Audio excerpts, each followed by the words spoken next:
Morning. We are streaming on Rumble and YouTube. Making little steps. So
Thanks for saying that.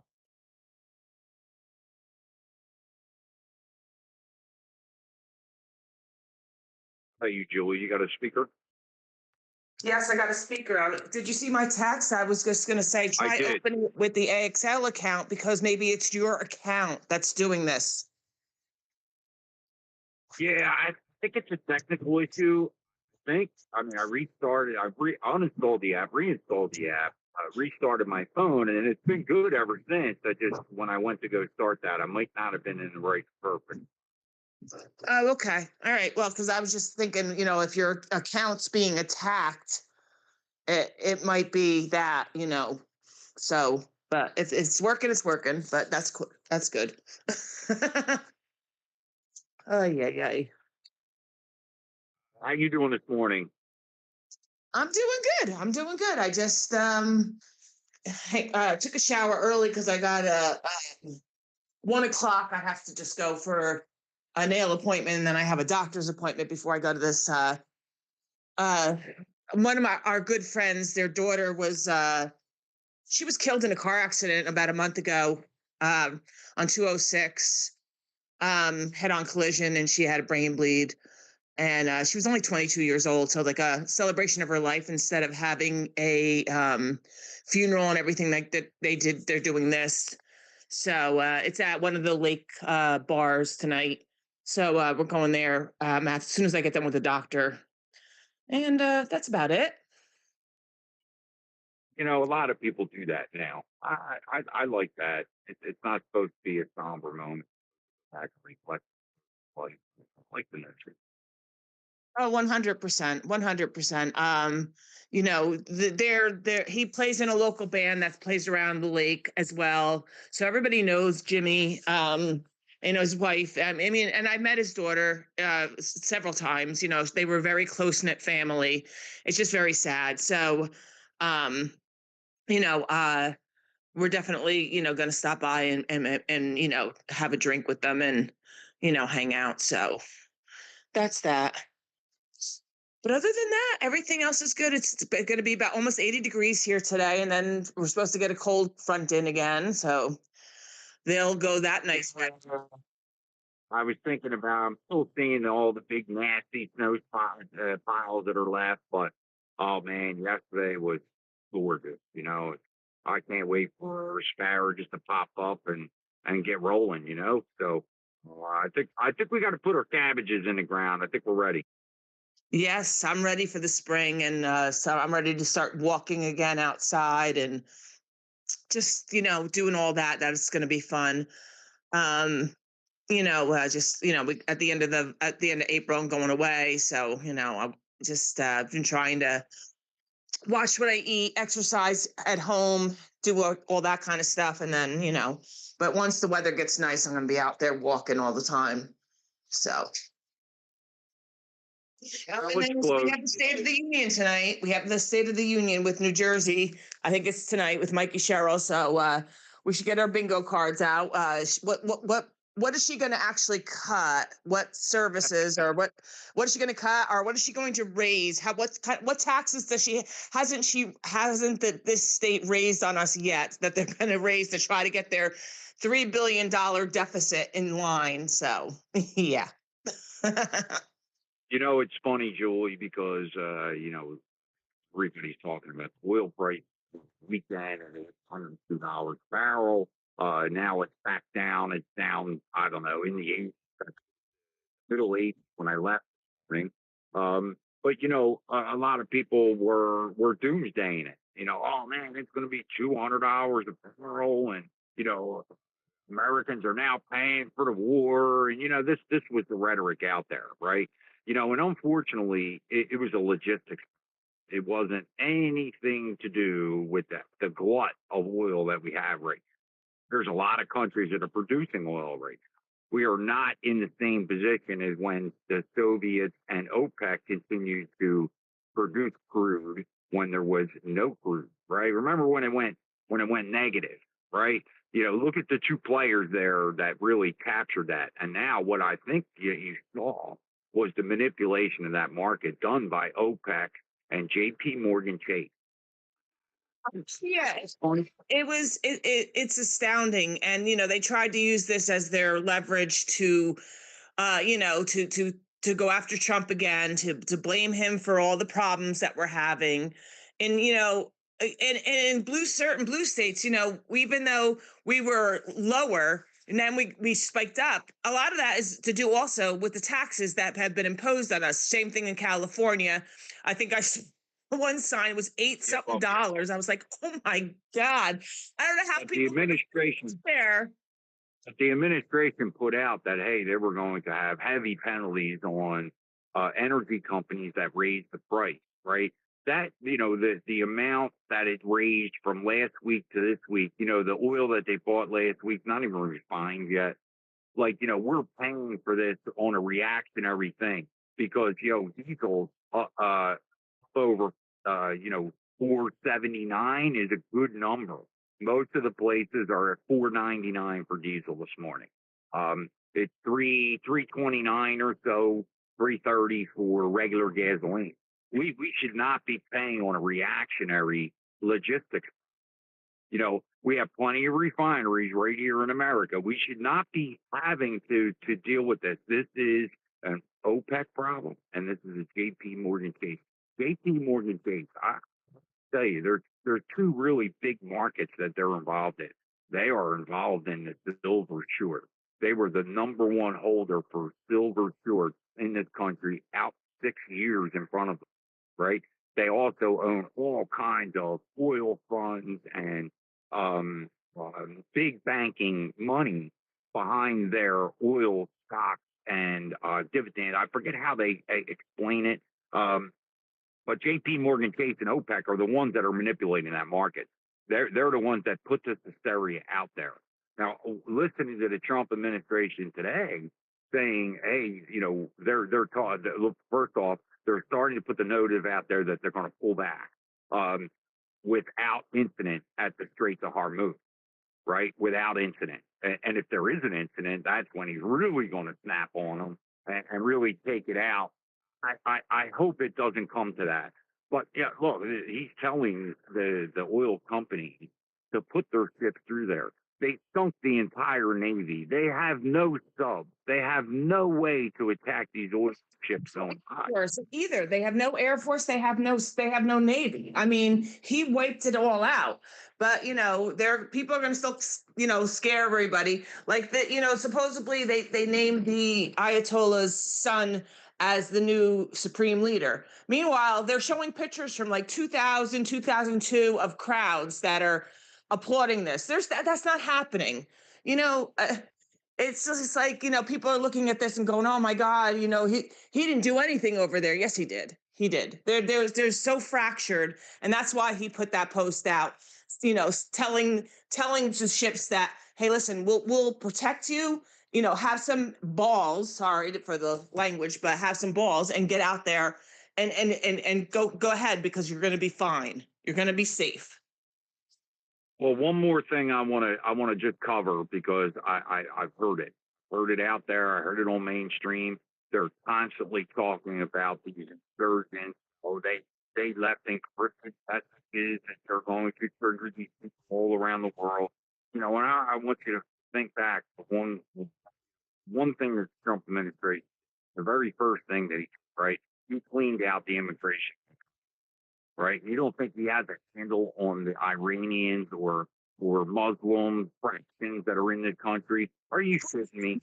Well, really quick, they asked him that yesterday at his when he did that press conference. They asked him about the sleepers. He said, "We've been watching them for a long time. We know exactly what's going on. We know exactly where they all are. We've been doing this for a long time." Like he basically told them. He's like, "Let them try because we've been watching this for a long time, so they know. So as soon as they come out, they're done." And I Well, mean, what happened in New York this past weekend. I think that if it was, I don't know what that was, because I think that if it was really truthful, I think these bombs would have went off. So I don't know that necessarily wasn't some sort of a scare tactic to try to say, oh, sleeper cells are waking up and they're coming and they're doing these bomb things. It's just kind of odd that both bombs didn't even detonate. I mean, thank God they didn't, but it's just, to I, me, I seems a little suspect. I don't like the rhetoric that they're putting out, sleeper cells and all this. This is exactly why Trump needed to really understand the immigration problem in this country that took 10 months or a year to get to the point we are now. And, I think that gave him the resolve to be able to strike Iran and be able to nip this thing in the bud because he took care of the caliphate that's here in the U.S. You know, I everybody's pointing at the Spanish. It's not just Spanish. That's the conception that, hey, they're only attacking MS-13 and Venezuela. No, they are deporting everyone. They're deporting Greeks, Italians, Pakistan, Indians. All of these nationalities have gotten removed. I think that's a lot of what the drone activity was. I think they were able to nail down some of the radioactive materials that were probably in North Jersey. I really, how lax has it really been? I think these were the steps of the Trump administration. He's not going to tell us. He's not going to Absolutely. say that. Why don't you tell your enemy what you're doing? And they've said that over and over again. Pete Hegseth has said it. He has said it a million times. And like I said, he made it very clear yesterday in that press conference. And I think it went over certain mainstream media's head because I didn't hear too many people talking about it. But he basically said, he goes, we know them. We know, we've been watching. We know exactly where they are. So Yeah, I I think think so. you're absolutely 100% right. And a lot of people, you see the pushback on that immigration push, right? You see all the people that came out of the woodwork and is fighting against it. And I have to say one more little thing, and then we'll say hello to Jeannie, and then we'll say hello to Relentless Mikey. And I saw that post put out today. I did repost that. Can't wait to talk about that, Mike. And then Truth, I want to say definitely a hello to Truth. So, yeah, hey, Jeannie, why don't you say good morning, and we'll go to Mikey, we'll go to Truth, and we'll get this thing rolling. Awesome. So the grass is green, the buds are out on the trees, and I am more positive now than I ever have been. Remember when we used to get on the morning show with Patrick and Steve? I don't know if you remember that. And I kept saying, if you don't think Trump is running outfit down from Mar-Lago the entire time Biden was president, y- y- y- there's no way. He absolutely was. He didn't waste 1 minute of planning exactly what he was going to do. And he had a full arsenal of people supporting him while he was down in Florida and nobody knew nothing. Because there's no way he can take as much action and turn this around so quickly without that planning. 4 years of planning. So I'm just I'm just like the birds are singing. Um, I am positive.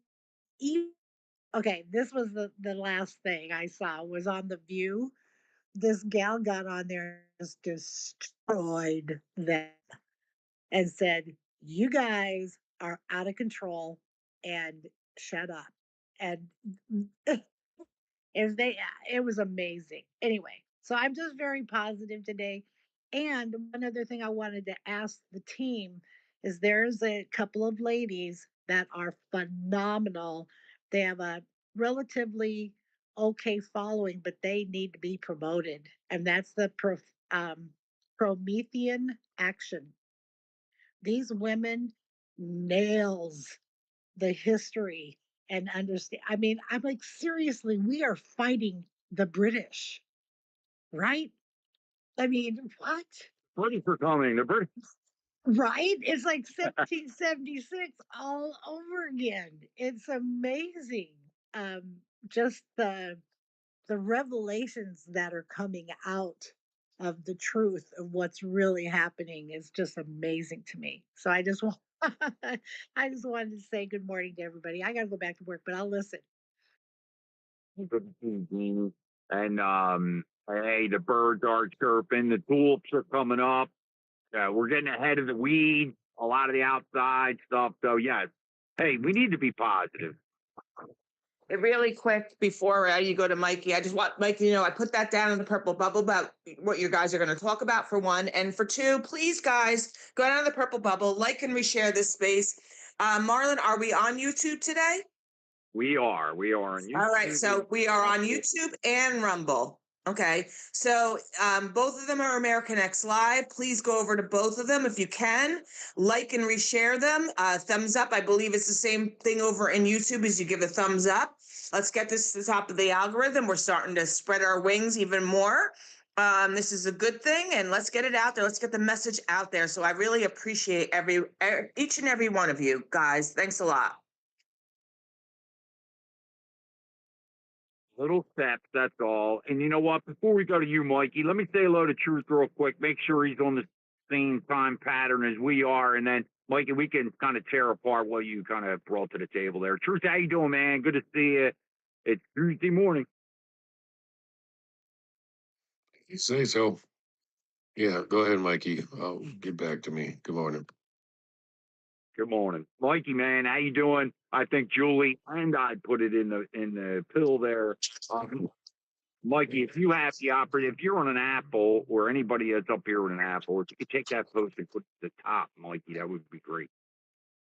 Yeah, absolutely. I pinned that up on my profile, and I'll throw the article wherever I need to. So, last week was just a great week for the Shepherds and Call to Rescue and our partners at Free International. We had a incredible donor that came forward and said, "Hey, if you guys can raise $10,000, I'm going to match that 10,000." And so we were planning to do that last Friday, and everybody said, well, they kind of let us know that was going to happen on Friday, and then pretty much everybody said, forget your date. We're just going to start throwing money at you because we take this money to do operations across the country for missing, exploited, and trafficked kids. And so through Friday, we actually raised $15,000, which is just a testament to the folks who are in this fight and support what Call to Rescue does. It's going to help us spread our reach out and build more partnerships with law enforcement across the country, and conduct more operations. We're not stopping. We had we had a Vegas operation last November. We had a U.S. Marshals DOJ investigation operation back in December. Went back to Vegas again in February, and then we just finished up last week while this fundraiser was going on, an operation with several law enforcement partners, the U.S. Marshals and Homeland Security, FBI, Secret Service, many different state and local LEOs in California. Mike, can I stop you right there? Can we point out something that Sure. and listen, man, I know you haven't been around the space as much, and I see I'm so thankful that you come in to give us an update. But hey, some of the hysteria out there is, hey, what is the Trump administration doing? Where are they making a difference? They're not doing anything. And I use you as an example every time because you're that, right? You're working with the Trump administration and all these different facets to be able to get this done. Like maybe we can highlight that before we go on and highlight you. Yeah, yeah. So we did we did an operation back in December with all of these federal groups and that were directed by the administration in Florida, and we had a really great output from that. Found roughly like 30 kids in a week there, and then they want to continue that resolve. They they want to continue to have operations, and it's being driven by Trump's executive order and getting our federal agencies back in line with the things that speak to the people who who voted for him, voted for this administration. So we, again, they keep calling us, right? We keep going. And so we bring a ministry in, aspect to what we do. It's not just about being an intel analyst and finding these kids and okay, found him, checking the box, move on. No, we have to do more, right? We have to. That's half of the journey. The other half of the journey is how do we set up the aftercare for them? How do we, wrap, you know, the uh, the law enforcement that are with us at at Trump's direction around these kids to prevent them from going back out onto the streets and locking up these traffickers. So that we've had a lot of great output from those operations. We just rescued 37 kids this past week in California, and there'll be more of those. That's our first time in Cali, so it's we're breaking through those walls, breaking through those Democrat walls to get into these areas so that we can start finding these kids and getting them to a place where they're safe and they can kind of begin that healing process. So it was a great week last week. We're going to continue to keep following through, right? That's the key. The key here is continued follow through, being consistent, following the directions of that. First off, that God leads us to, and secondly, that that the partnership wants with the Department of Justice is going to flourish, and so we'll continue to do those DOJ operations throughout the year. Well, you know what, Mike? I think a good example.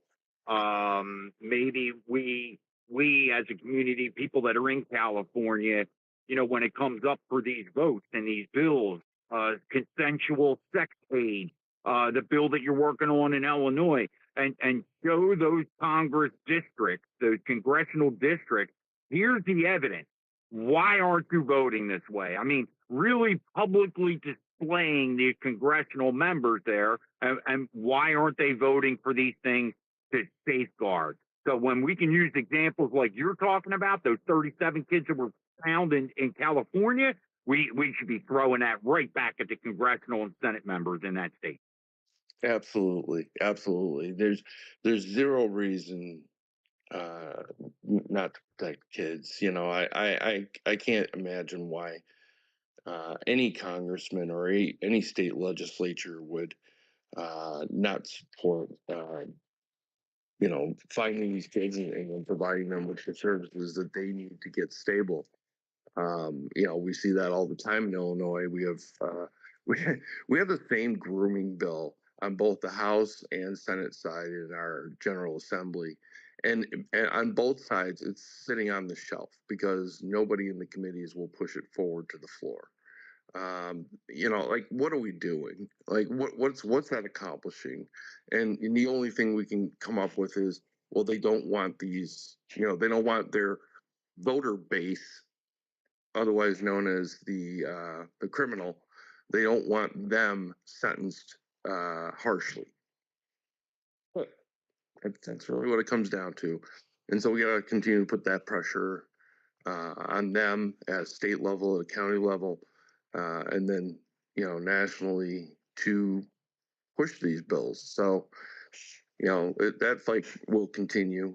We have there's every state has got a human trafficking task force, and some are doing some really great work. And some of us, like here in Illinois, we have a ways to go.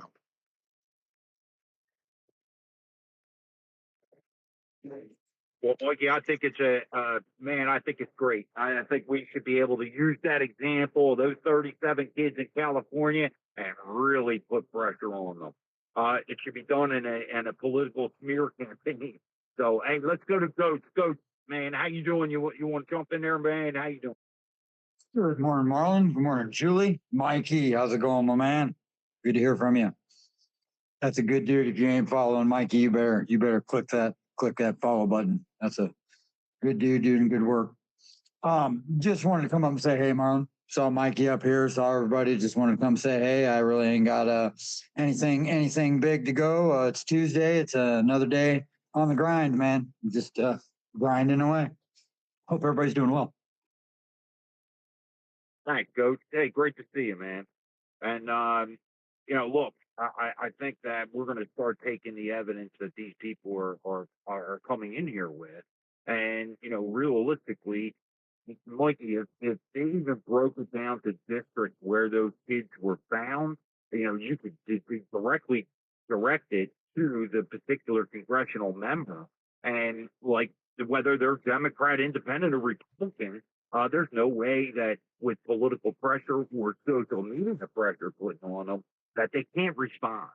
So they don't have an excuse now. Now everybody can see that particular congressional member is what's the word? Complicit. Absolutely. And we were in San Bernardino County, we were in LA County, we were in Orange County, and there's like one or two other counties as well. So it's spread across, and we have a ton more, as you can imagine, a ton more work to do in California. But it's a great way to break into California in this effort. It's tough to break into California, but we do have that support from California Highway Patrol and some of the other local LEOs. So that we're going to continue to foster that and push that. See, there's the example, right? They're all looking for, hey, how do we combat this narrative out there that the Trump administration isn't doing anything, filled with pedophiles? That shows you right there. There's stone evidence, right? Somebody in the side of the community has been working for 3 or 4 years with us to be able to bring this out in the spotlight, Mikey. It's no joke, dude. So, look, tip my hat to every organization, and hopefully it can just expand into every state. Having donors come in and really expand the efforts and really giving you some money that you've been starved from, it's a great thing, Mikey. It's a great day. It's a great day in America, dude.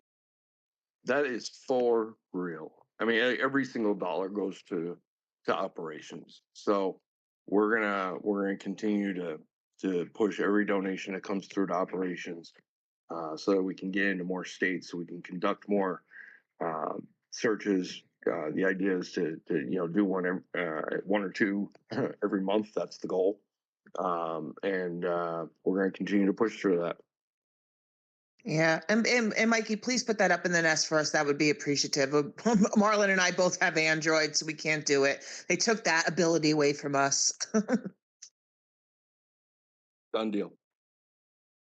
So I don't know if you still got your hand up or you want to say something.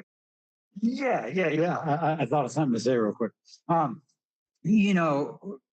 was thinking about this weekend going to the Circle downtown and putting some kind of poster board up, something about the kids, and I was also thinking about putting something up there, have a list of all the representatives that voted against revealing their appropriations, their misdeeds, so to speak, and you know, getting rid of that slush fund that they keep for those misdeeds. Um, yeah, yeah. I think maybe some. I think maybe I'm going to do something like that this weekend. Yeah. You know, Coach, when last year when Jack Chiarelli was running, you know, I went up against opposition, right? They were against Trump, they were against Jack Chiarelli being voted in as governor here, and you know, these people were stone activists. That's all they were. All right, there wasn't a person from Pittman, New Jersey, there in the crowd. Didn't recognize a person. I've lived around that town my entire life. I've done work in that town. So when I saw all of the signs about everything that the Trump administration was putting out, you know, they had Social Security on these posters. They had, like, on these posters. They had all these things on these posters, and I so wanted to have a poster of, hey, the Democrat Party put $7 million of New Jersey's money to put feminine products in the boys' bathroom. You know, how do we come up with signs to combat it? You know, the windmills now. You know, that shit's falling apart, right? There's a story out there today though that they're still continuing. So you know, these ongoing leases. You know, this is where the Trump administration really needs to just hem it up and be done with it. I think after the Iran and the world is giving him the signals, I think he's going to come back, and I think he's going to reinstitute the bone manager for the Mid Atlantic region. You know, I think he's going to go back and do these steps, dude. So, yo, if you could come up with something clever to go back at those people when you hit them, you know, I wish I would have done that.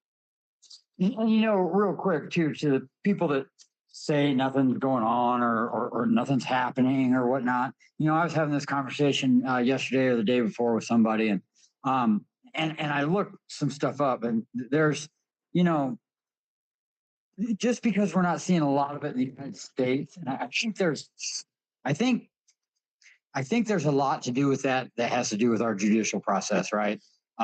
Getting people in there that are going to make sure the convictions are going to stick. But last I checked, we've got 29 people that have been arrested, 4 people arrested so far, and 25 people that have either resigned, stepped down, or fired. Now, would I like to see all those people that are just trying to resign or step down to escape it, you know, go to jail and shit? Well, of course I would. But, you know, and then the other thing I brought up was Mikey. I brought up, you know, you and what you're doing and the kids you saved last weekend. And because that's just as big a part of this whole thing is saving actual kids. And then, you know, the broader scope of things. But things are happening. Things are happening. You know, probably not as fast and violent as maybe some of us would like to see. But you know what, Coach? Let's add it up, right, Mikey? You guys saved the Super Bowl weekend. You saved 12 kids. 37. Let's start adding it up. You know what's that? 47, 48 kids that your organization has been involved with to save. You know, Yeah. add it up. Yeah, we typically average right around 150, 200 kids, depending on the amount of operations that we conduct. Certainly, that number can go up. Certainly, we want that number to go up. There are bigger operations that are occurring at the same time we did our op in Florida last December. There was another op that was happening nationwide, and that, you know, they netted 209 kids found. So I mean, we're trying to get into some of those bigger operations that are across the country as opposed to just in a state. But I think if you get one, I think you can call it a win, and that's the direction we go. Well, Mikey, isn't there evidence that goes with that? Right. So you nab these 37 kids. You have all the data from all the people that you capture them from. Don't you think those tentacles are connected across the country? Don't you think 1 or 2 phone numbers that are in common there, and they're going to be able to put the puzzle together? In some cases, yes, I would absolutely agree to that. There are localized, trafficking operations that are happening in the various states, and then you have your interstate trafficking, which is a whole different ball game.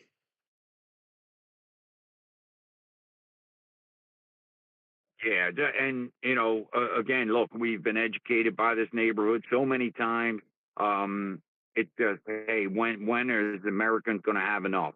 Now, I think you can go back at those conversations. They want to go in there. They want to talk this. They want to talk about, the Trump administration and Israel and Putin's buddy. Let's clear that distractionary smoke and let's talk about examples right here in our own community. Right, Mikey, I'm going to use you every chance that I get to combat these dudes because they're relentlessly after attacking the good notions out there. And Jeannie, it is a brighter day. The birds are singing, spring's coming. And you know what? These are the things that, hey, we should be concentrating on as a community. And I think we are. So, you know what? We got a couple of more weeks here. We got a project that we're working in the background. And Mikey, I would love to add in there. And hey, we can broadcast it that much more. Hey, our little step is, hey, we're now streaming to Rumble and YouTube every day. So we're trying to get the voice out there on the common sense and the example.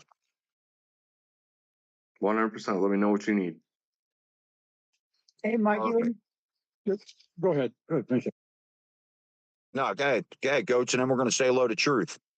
Right. I was just going to ask, you were talking about like the aftercare once you rescue these kids and the kind of reacclimation and whatnot. Is that now as an addict? Okay, I'm just trying to make this correlation, and you tell me if I'm off base or not. When you become an addict, you kind of quit maturing, right? They say when you get sober, you're kind of that same age, and you really have to grow. You have to make up those years and grow up because you were so focused on the addiction and whatnot and stuff, and you just didn't grow. Is that anything like that? Is there any correlation like that? Is it kind of a you understand what I'm saying, or am I just No, you're dead on correct, and here's where it drives from. It drives from these kids being from the first time they are sexually abused, from the first time that they've done something against their will. That will cognitively freeze them in a moment of time, and so when you've reached out to them, and in a lot of cases, you have to reach the same child up to 17 times in order to get them out of what they're doing because they are conditioned to do it. There is a significant amount of cognitive growth that has to be considered when you're talking about aftercare. I've had 15-year-olds that are, cognitively, they're like 12. Or something along those lines. And yeah, so what you're saying completely, is correct. That absolutely does happen. Like they stop maturing.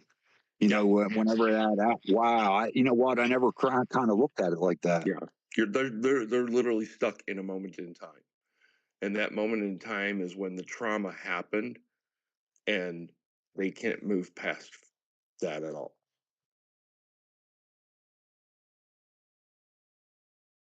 Thanks, Mikey. Well, I think there's been some efforts and especially some efforts inside of just the community. I know Carmen had a notion of starting a foundation to be able to start collecting and having some kind of aftercare.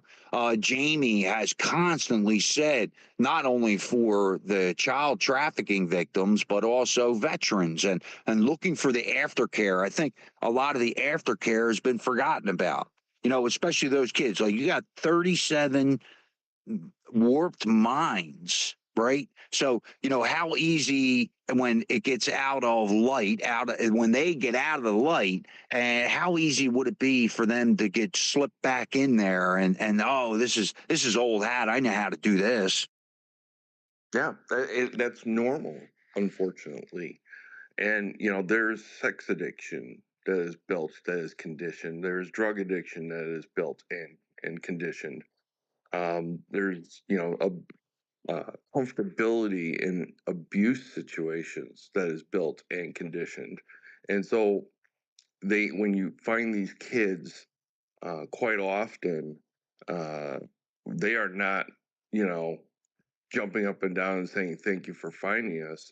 They're they're literally. I mean, I'll keep the language to a minimum, but they're like, "Why are you here? Why are you messing with my money? Why are you messing with, like you know, my friend who's helping me? Their friend being the trafficker or the pimp. It's not. You have to break a significant mold because they get these kids high and compliant and continue to do that over and over and over and over. And you do that 1,000 times, this becomes a way of life for them. And they don't feel valued. They don't feel important. They don't feel like they serve a purpose other than what they have been told by their trafficker that they are to do. And so, Mike, is there some statistics there? Like how many kids actually get, found or captured? How many of them turn back?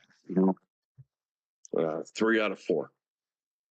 See that's unbelievable. Yeah, it's a 75% turnaround back to where they were. Unless you have built enough, here's the kicker.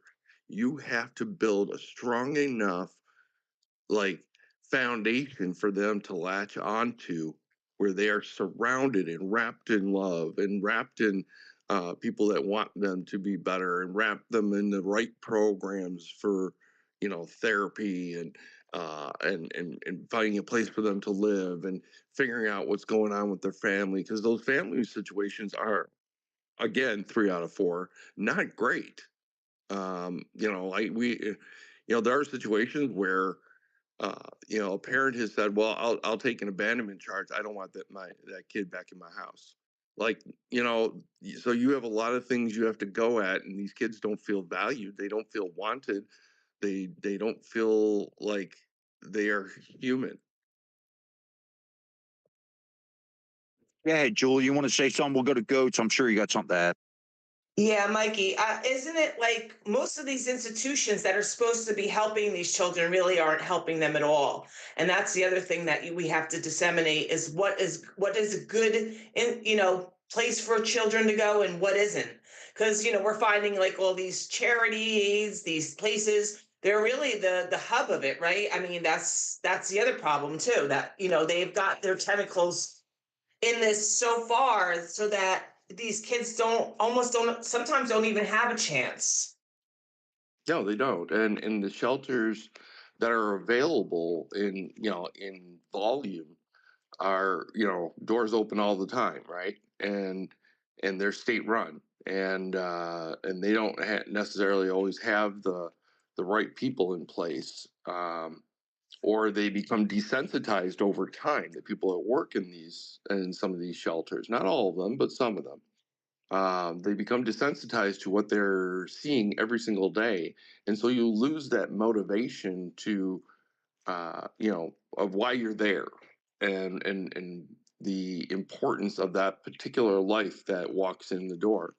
But these kids are, I mean, they they will walk right out of a shelter. They will walk right out of uh, a residential facility. They'll walk right out, and there's not, and quite often, most of the time, there's nobody watching the door. So there has to be a lot more accountability and structure put into these facilities, but unfortunately, they're state run. And Mike, you know what spooks me, Mike?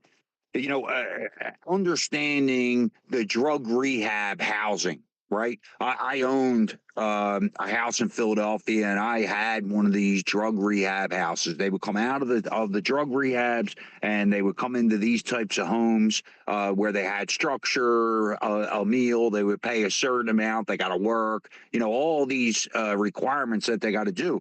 Some of these guys, these wellness centers that they set up, this was just another reason for them to bring these people in and sell them drugs inside of these houses, right? So you can imagine if you come out of a rehab, then you got the owner of the house is trying to sell you drugs, is right back into it. How long does it take them to get hooked back on it? So I see in the same case in these child recovery cases.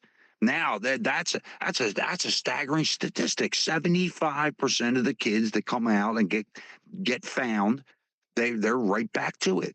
75%. Yeah, and it harkens back to what I just said. Like, you have to reach a child, a single child, 17 times in order to break that cycle. Now, exponentialize that by, you know, hundreds of thousands of kids, and you can see where the problem is. Yeah, how many people are taking there and like salivating, standing there waiting for these vulnerable people, and man could just turn them right back. Go ahead, Goats.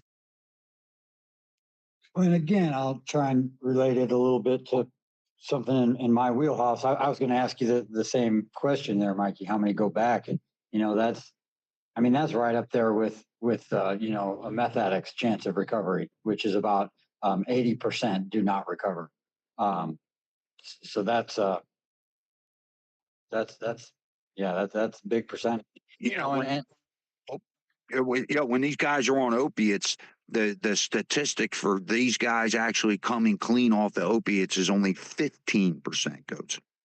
yeah, and you know, you can also look at the correlation of the treatment as well. The same thing, because you know, a lot of times you go into treatment or programs and stuff, and there's people in there that are just, you know, just trying to figure out how to do things better, or how to, you know, how to not get caught by the, you know, or other people that are in leadership roles are trying to, you know. So it's kind of wild, the correlations there a little bit. Well, Don't Mikey, I want to oh, dovetail into what you just said real quick, because these kids are, and it's important to understand this. The kids are coming in as meth users. They're coming in as heroin users. They're coming in as crack users. So you have that aspect that drives that behavior to get back on the street, to get that fix, and then, you know, and then you attach the trafficking to that as well. And that's where I say to get them high and compliant, because once you get them addicted to the drug, now you've basically gotten the control, and you are controlling that Maslow hierarchy of needs. And as long as you're keeping them there with it, they don't have to go outside of away from you to get it. As long as you got it, they're there. well, think about it. It's the same thing, Mike. It's the same thing as a drug rehab house. Now these guys are salivating, waiting for these vulnerabilities to come along where they can exploit it again. Don't you think those guys should actually pay a higher penalty when they're entrusted with these people's wellness? You know, this was the big deal. They established these drug houses. They built wellness centers. They got their insurance. So why cure them? Keep them drug addicts, and we'll have a you know, a revenue stream forever. I mean, this is probably some of the thought process, bro. It absolutely is. Ed, hope you want to add something in.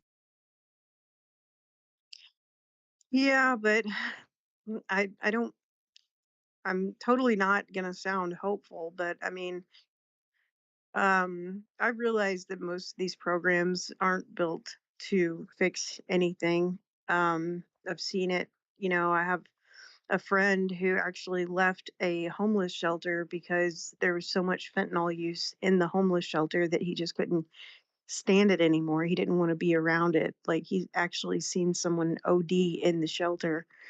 It's a very serious problem. But something that I thought about last night, you know, we have so many immigrants that have these, regular jobs that, these low skilled jobs. I live in Evansville, Indiana. We have Berry Plastics and we have TJ Maxx. We have Walmart delivery, Uber drivers, all of these jobs that people, regular Americans could be doing, but it's not as easy for regular Americans to get jobs because they're so, I mean, it's harder to get a job because we're so saturated with these immigrants that have these low skill jobs. So, do you think that it might make it harder for someone to find the motivation to get off of drugs because they don't have the ability? It's not as easy to just get a job and get off the streets and have the motivation to stay clean because you need a job, you need something to look forward to, and I don't see the jobs for these people, so it makes it easier for them to stay in the cycle than to get out of it. I just want to know what you guys are seeing in your area.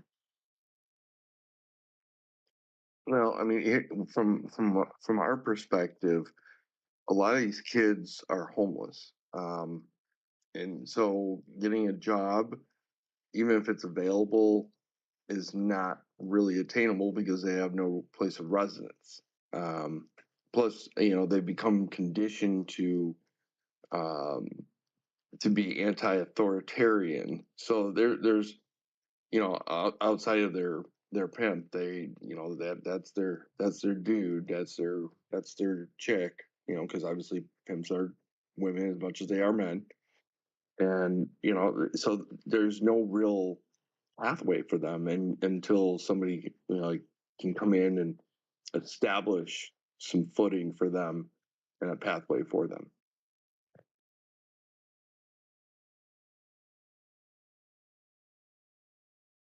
When you talk about the jobs, well, don't you think that's kind of what President Trump is doing right now? Maybe to open up these opportunities for people that have, hey, maybe disregarded this remedial jobs. I mean, I'll be honest with you. How many of you want to go clean hotel rooms? How many of you want to actually go do landscaping? How many of you want to actually go pick in the fields in Vineland, New Jersey? It's really the standard. Well, we are the ones that put that standard there, and it's up to the parents. Hope. Now, I'm not saying, hey, these kids that are grown up, 19, 21, 25, 26, 30 years old, having these problems, I think the jobs are coming more available now. So that's what I see in my area because of immigration. Go ahead, Goats. Um, you know, I, I would do whatever. I would clean toilets. I would, if I had to, if I didn't have a job. I had somebody the other day tell me, they're not going to go. They don't have a job, by the way. Haven't had a job in like a year and a half. Oh, they're not going to go to McDonald's because that'd be too embarrassing. I said, isn't it more embarrassing to not have a job than to have a job at McDonald's? Because it would be for me. That's just me. But hope to. Is it real the quick, coolest job in the world, Coach? Is McDonald's flipping burgers? Is that a cool job? No. I don't care. If I didn't have a job, I don't care how cool it is. I don't care how cool scraping shit off the bottom of your shoes is. I would do it if you paid me if I didn't have a job. That's just me. I Because would load bodies. If they paid me right, I would load bodies. Okay. But to Hope's question, real quick, something that South Bend, well, it's not South Bend necessarily, it's Notre Dame. Notre Dame is starting a program next football season, where after the football game on Saturday, they are bringing in, I don't know how many, but homeless, and they're going to pay the homeless $20 an hour and 2 free meals to come in and clean the stadium up, where they had paid people do that before. Now they're bringing the homeless in, and they're gonna feed them, and they're gonna pay them to come in and clean the stadium every Saturday after home games. Now, look, I like the notion, but the problem is, Goats. Okay, that might last for a week or two, right? How are they going to exploit it doing that job, right? that's the distrust that happened here, Goats. You know, I don't trust a lot of workers. You know, I can't. They've shown me over and over and over that they fail when they're not standing over top of them. You know, I just, you know, again, hey, it's our thought process. Coach, you're right. It would have take, you know what, when I lost my job at my original employer, you know, when I lost that job, I was a broken man. But you know what? Very quickly it came over top of me. I would have called everybody in that freaking phone book to get a job. So you're right, Coach. Yeah, Mikey. Hey, I have to get going to my regular job. I got meetings coming up here, so I just wanted to, you know, be able to come in and share that, share our latest operation. There'll be more to come this year. Just stay tuned. Thanks, Mikey. Mikey. We love you. Love Yeah, you guys Mikey. too. Thanks for coming in, brother. And hey, I'm glad you sent me that post right away this morning. You know, look, the more times that we could show examples of what's going on in our community, the more and more we dissolve those conversations that are against the administration. And we have examples right here in our own community. So, Mikey, thank you. And you're going to be the object for a little while. But, brother, great to see you. Great to see you as well. I know we were supposed to say hello to Truth. I know Truth. He bounced down. I know he's busy in the background, but you know, we were talking oil prices. I'm glad Mikey came in and really brushed us up on what's going on in the child trafficking sector. It sounds like those organizations are now working much tighter and together. I think maybe, hey, it's the cooperation out of the Tom Homan and Trump administration working with those folks, the marshals. You heard the continuity of it. I think that's a great example. Can't wait to use it against that argument.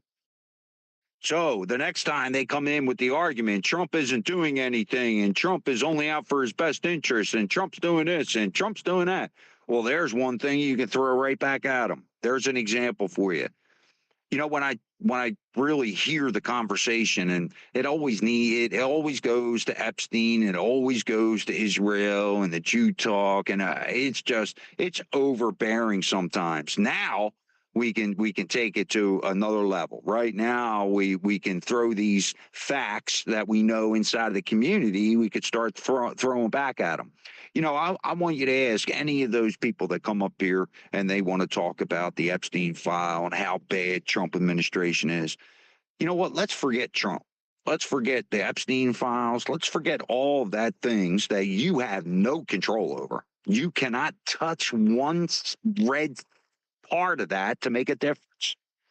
But what you can do is ask these people, you know, what's their you know, vision on green energy in our towns. You know, what's going on with the sexualization of our kids in our schools? How are they going to come up and help us combat this? Right. That's where we need the idea. Marlon, that's the Democratic talking points. Let's blame Trump for everything. Let's keep bringing up the Epstein files that he's in. I mean, did you see Ted Lieu came out on public television last night and said that the reason the last of the files are still being withheld is because Trump is a rapist, a child rapist? I mean, this is like absurd. So yeah, this is their talking points. They're not going to talk about the good things that are happening and the things that you know need to have a light shown on them. So this is as bad. And the same thing's going to happen tonight with our State of the Union for New Jersey. She's going to put Trump. I want to have a bingo card. How many times she's going to say Trump? Trump, Trump, Trump, Trump, Trump is for all the woes and problems in our state. So, Julie, what we're looking for is we're looking for combative energy talk, right? I'm not talking about actual energy. I'm talking about the way that they talk, the energy that they have behind it. Where are the ideas? Where are the solutions? So when they start coming up with the, oh, Trump did this, Trump did that, oh, you know, he's a rapist, blah, blah, blah, blah. Tell them this. Remember, the Obama administration, the Biden administration, during the first Trump administration, during the entire Biden administration, the CIA was controlled by them. James Clapper and Comey all conspiring together and understanding what's going on. You know, you don't hear not one talk about it. If they had all of the evidence about the Epstein files, and you're telling me that during the Biden administration they didn't have any of the Epstein files. Oh my God, this is a revelation. It's all bull. They had the control, the CIA coming out of Obama during this Trump first administration. It showed it in grand display, you know, all through the Biden administration. And now we're finally getting down to where now they don't have an argument. Right now, the CIA and FBI is controlled by Trump. Well, if they had that evidence during the Obama administration, how did he get elected the first time? If he was a child rapist, he would have never been elected to the first time go around 16, and especially in 24. He would have never won that election. No shot. They have nothing to say.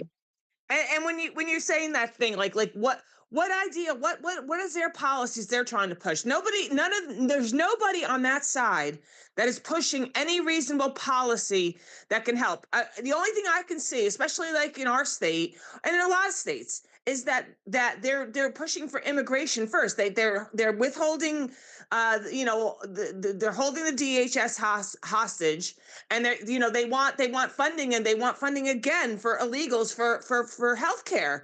I mean, it's so blatantly in your face, and yet people still will defend them and fight for them. Why? You got to ask yourself why.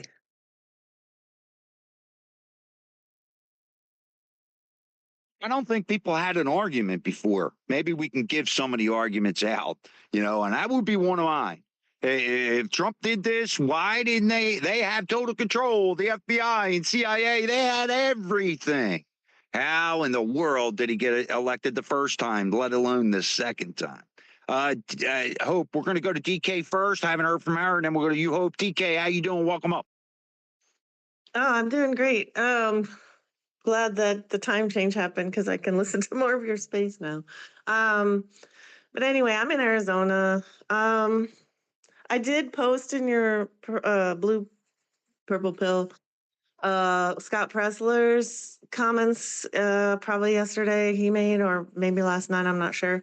Anyway, because of Thune saying that we're all influencers that support the Save America Act, he posted with the 4 phone numbers to John Thune, so of his local offices and the DC office. And I would say that all of us should get on our phones and call all 4 numbers, regardless of where you are.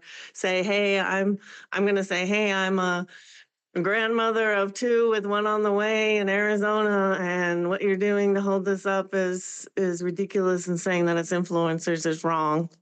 And so we should all do that today if we can. Thanks. You know, DK, there's been some notion of, hey, getting a couple of space hosts together to be able to have phone calls to exactly like John Thune. You know, I'm so ignorant to who he is. I don't even know what district and what state he's in, honestly. Only because, you know, he's been a disruptor. I just feel like these people are holding it back. We're seeing the rhinos holding this legislation back. The SAVE Act, you know, all of these things, right? I think these people are coming out in more broad display. I before we go to you, Hope, and then we'll go to you, Goats. Maybe we'll go to Goats and then you, Hope, only because I know he's probably on break. Goats, did you want to jump in there now? So why don't you jump in there now and then? Yeah, real quick here, and then I'll be done.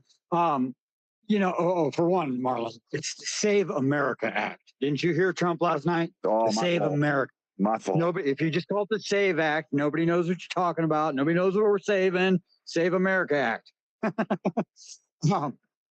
And then the other thing, oh shit, I got all up on that. And, what are we talking about? Shit, I forgot it. I'll come back. It's all good. Yeah, it's South Dakota is where he's from, but it doesn't matter because he's the majority leader. So, So he's for all of us. So we can all call those numbers. I feel like all of them. No, I think you're right. Like I said, I think there's been some notion of people coming on and doing, marathon spaces to be able to, hey, have the people come up, especially the people that are in his district. I know, yes, he is, I guess, the majority whip, like you're saying. And, I know he's representing us, but, a lot of these people really don't snap to until their own constituents are speaking up. So South Dakota and what district, and then really have some of those people stand up also will be that much more impactful.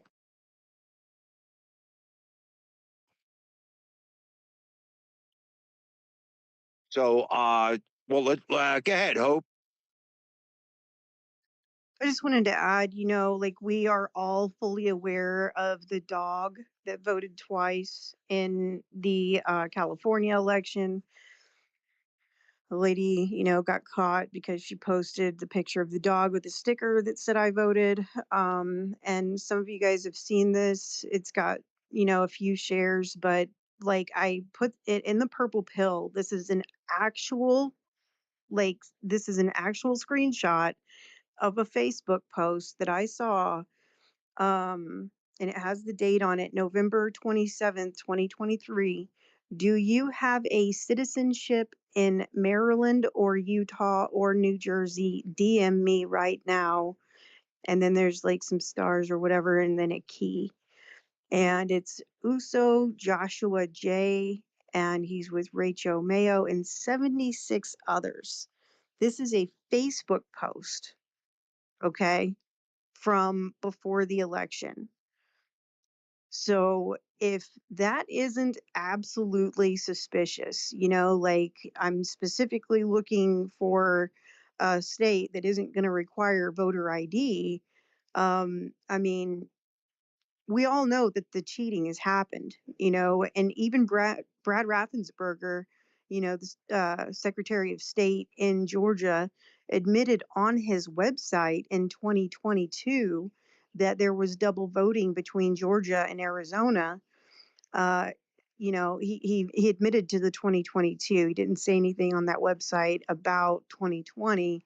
But I mean, are you seriously going to tell me that that happened in 2022, but it didn't happen in 2020? I mean, we know the cheating is happening. And what is Trump doing for our country? He's trying to secure our elections, and that's what Americans want. What is it, like 85% of Americans have stood next to this? And President Trump himself said nothing should be done until this is passed. And I think the American people agree. I mean, all the other talking points, it's just delaying what we want. And we the people is what America stands for, not, we the lazy politicians that are just trying to get rich off of immigrants' backs. And you know what, Hope? If most people understood that realistically where the elections are being won and lost is in your board of elections inside of everybody's county.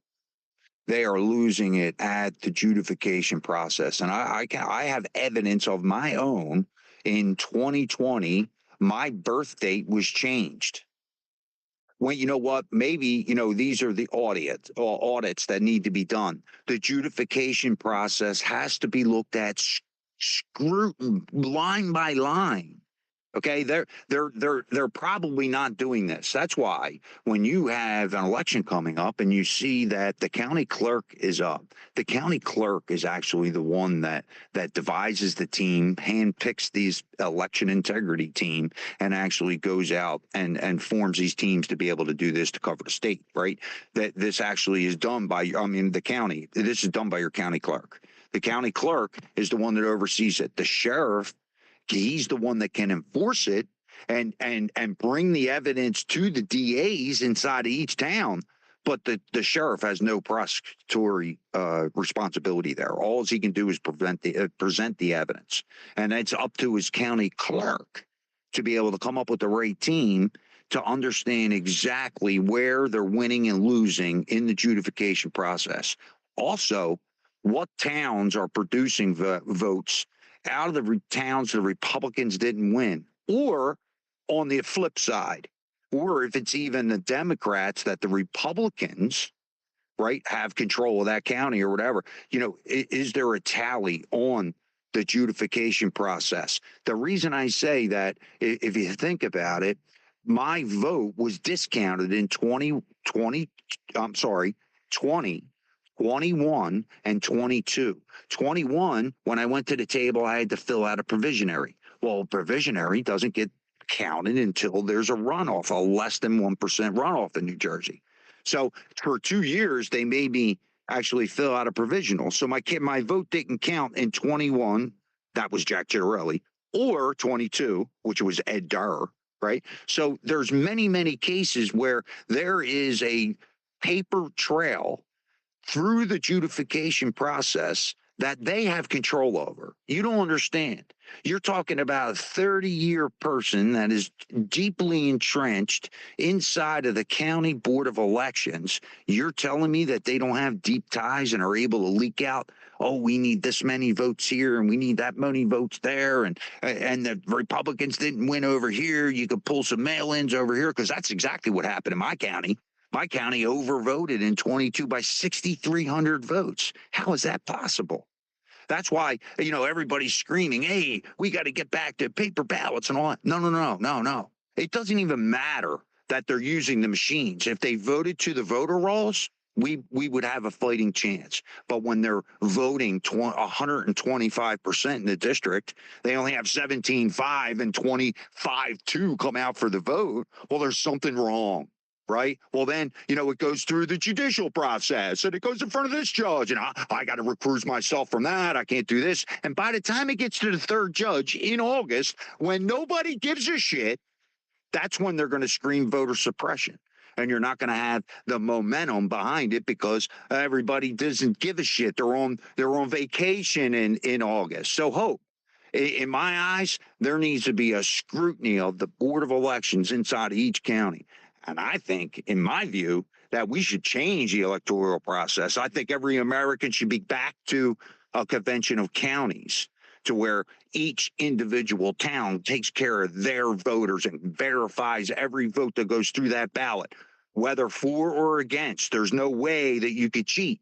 It would be very easy to conduct this. It would be a new electoral system, but a lot of people won't go for it.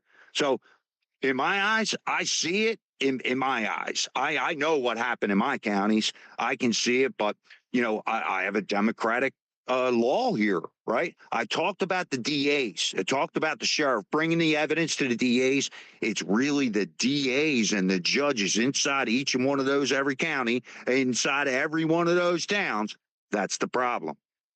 So when we really wrap it all together and the Save America Act is voted through, and we need to call every one of our congressmen, especially Andy Kim in New Jersey, along with Cory Spartacus Booker. I mean, we got a mountain in front of us. 54 to 27, my state legislature. Don't look too good for us. So I think the Save America Act would dissolve a lot of this. Go back to some kind of way that the electoral system works for the constituents, to make sure that your vote counts.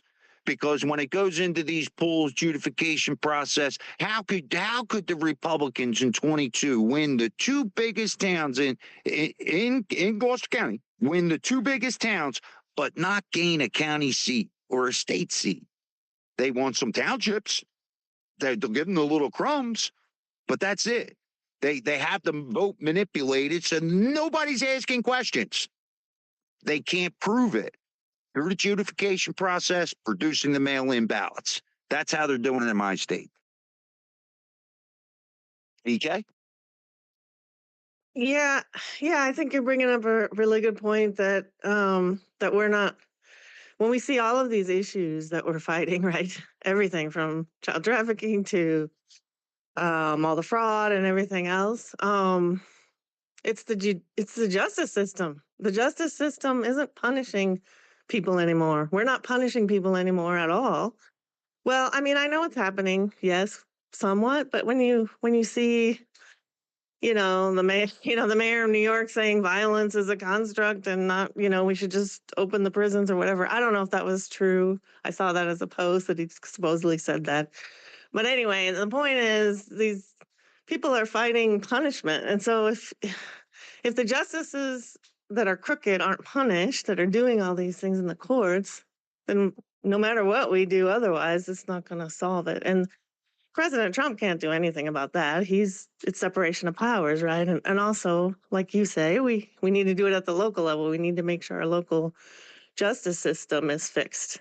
And that's going to be a Start with the long haul DAs. struggle. DK, it starts with the DAs. District Yep. attorneys are the problem in every town. They're the ones that see these cases come up. They have their civil grand jury that they go back and advise to that's manipulated. So what other key to the game do you need? If you don't have the DAs prosecuting the evidence that you're bringing forward, if you're not having the judges rule on election fraud and keep recruiting and delay it, nobody cares. There's no participation. Everybody doesn't have to see which way that judge in 22 he ruled in favor of suppression of voters. That's what his case was Right. built on. That's why his verdict was what it was. And we see the Democrats are, I don't like to lump them all in one, but the people, a lot of the people that are crooked in the system, they're just not, they're not afraid to break the law anymore. We broke the immigration law for how many years? There's no punishment. So let's just break the law and their side tends to do that more than us because we have some other, sense of moral justice that we don't But want what to. I'm talking about, though, DK, this isn't a Republican Democrat thing. This is an American right to be able to understand that your vote counts in this country, and you know what, your vote really doesn't count right now. Maybe it'll be some inflection on your township, but I'm telling you right now that they got them counties wrapped up, summed up. They know how to produce the votes without anybody asking. It's through the adjudication process. At the end of the day, DK, I could talk hours on this subject, and realistically, what's Trump doing, right? He's trying to pass an act that you have to show ID at every voting table. Can't wait. Let's Goats. I knew you had your hand up. Can I go to Terry? Goats, take back. Go, Terry. How you doing? Hey, I'm doing pretty good. Good morning, Marlon and Julie. Great space as always. You're hitting it right on the head. Everything you're talking about is spot on. The two things we wanted when we elected Trump was we wanted a secure border. We wanted and with that is the deportation of the illegals. And the second thing was we wanted our elections cleaned up. We wanted only viable, lawful voters voting. And when you watch what's going on with the Democrats, and as you were talking about the local elected officials, well, if they're running as Democrats, they're going to be leaning toward Democrats in their decisions. So it just, this is their lifeblood. This is their existence right now. They know that if they get on board and bring some Democrats on board to pass the SAVE Act, it's detrimental to the survival of their party, which has gone completely off the rails. Did you ever think that we'd be at a place where we would actually have elected officials arguing over whether someone should be a lawful U.S. citizen? And then when we get to John Thune, the leader of the Senate, who became leader in January 25, I believe, he to me, he just kind of runs the Senate like a closed corporation. The guy's like almost invisible. Mitch McConnell, before he went into his bad way, is aging. At least we knew what the big bills were that were on Mitch's desk that he was trying to get the Democrats to come on board with. It just seems with Senator Thune, we don't know what he's doing. And then when he made his comment yesterday that certain social media influencers, wow, that really is going to bad whiplash. I can think of 100 people I'd rather make mad than Scott Presler. For whatever. Scott's just very focused, and but I think when it comes to, you had mentioned Ted Lieu earlier, how he flat accused Donald Trump. You were absolutely right. Merrick Garland, the DOJ had the complete Epstein file for the years Joe Biden was president. But did they act on this alleged information that was there that implicates Trump? Absolutely not, because it's not there. It's not there. It's a But psyop. Terry, hold on. Even through the Trump administration, Clapper was still there, Comey was still there, Andrew McCabe was still there. What are they talking about? They had it. They had everything. Go ahead, Terry. Yeah, they had access to everything. And Ted Lieu is, if lying was an Olympic event, he's right up there with Adam Schiff. Look at his history. Does the name Ed Buck ring a bell? With him and Adam, wasn't he a bundler? But he also recruited young men that he would drug and have sex with, and now he's in prison. They're always accusing others of what they're doing. So, and I just want to close with one last thing. When we had our State of the Union last month, and when Donald Trump called out all the Democrats, those that wouldn't even stand for that chief warrant officer who was wounded in the operation with Maduro. And did you ever stop and think, my God, what is wrong with these people? But I think that was a big setup. I think it even goes more. I think it goes more than just a campaign ad. And this all comes down. I've used this quote before. One of my favorite quotes with Lincoln is, "We the people." The start of the quote: "We the people are the rightful masters of both Congress and the courts, not for the purpose to overthrow the Constitution, but to overthrow the men who pervert the Constitution." So when you look at what the Democrats are doing, they don't want to get on board on the Save America Act because they know they're going to die. Their party's going to die because their policies are horrible. They know they're going to die. It's a matter of survival on their part, Marlon, and I'll stop there. Great space. Retweet it. It's great space. Always is. Thanks for the bite, Marlon. Thanks, Terry. Hey, you know what? I wish half of the people that talk on this app knew that information and really where they're vulnerable and how we can fix it. I never ever hear a solution. Please, hey, Julie, we're going to go. Yeah, I just wanted to jump on what Terry was talking about the State of the Union. Not only was it I think a setup, and especially when they wouldn't stand for a lot of these people that were being given medals of honor and recognized, but the biggest thing to me was when they wouldn't stand when he said, "Are you for the American people, for the American citizens?" And they wouldn't stand.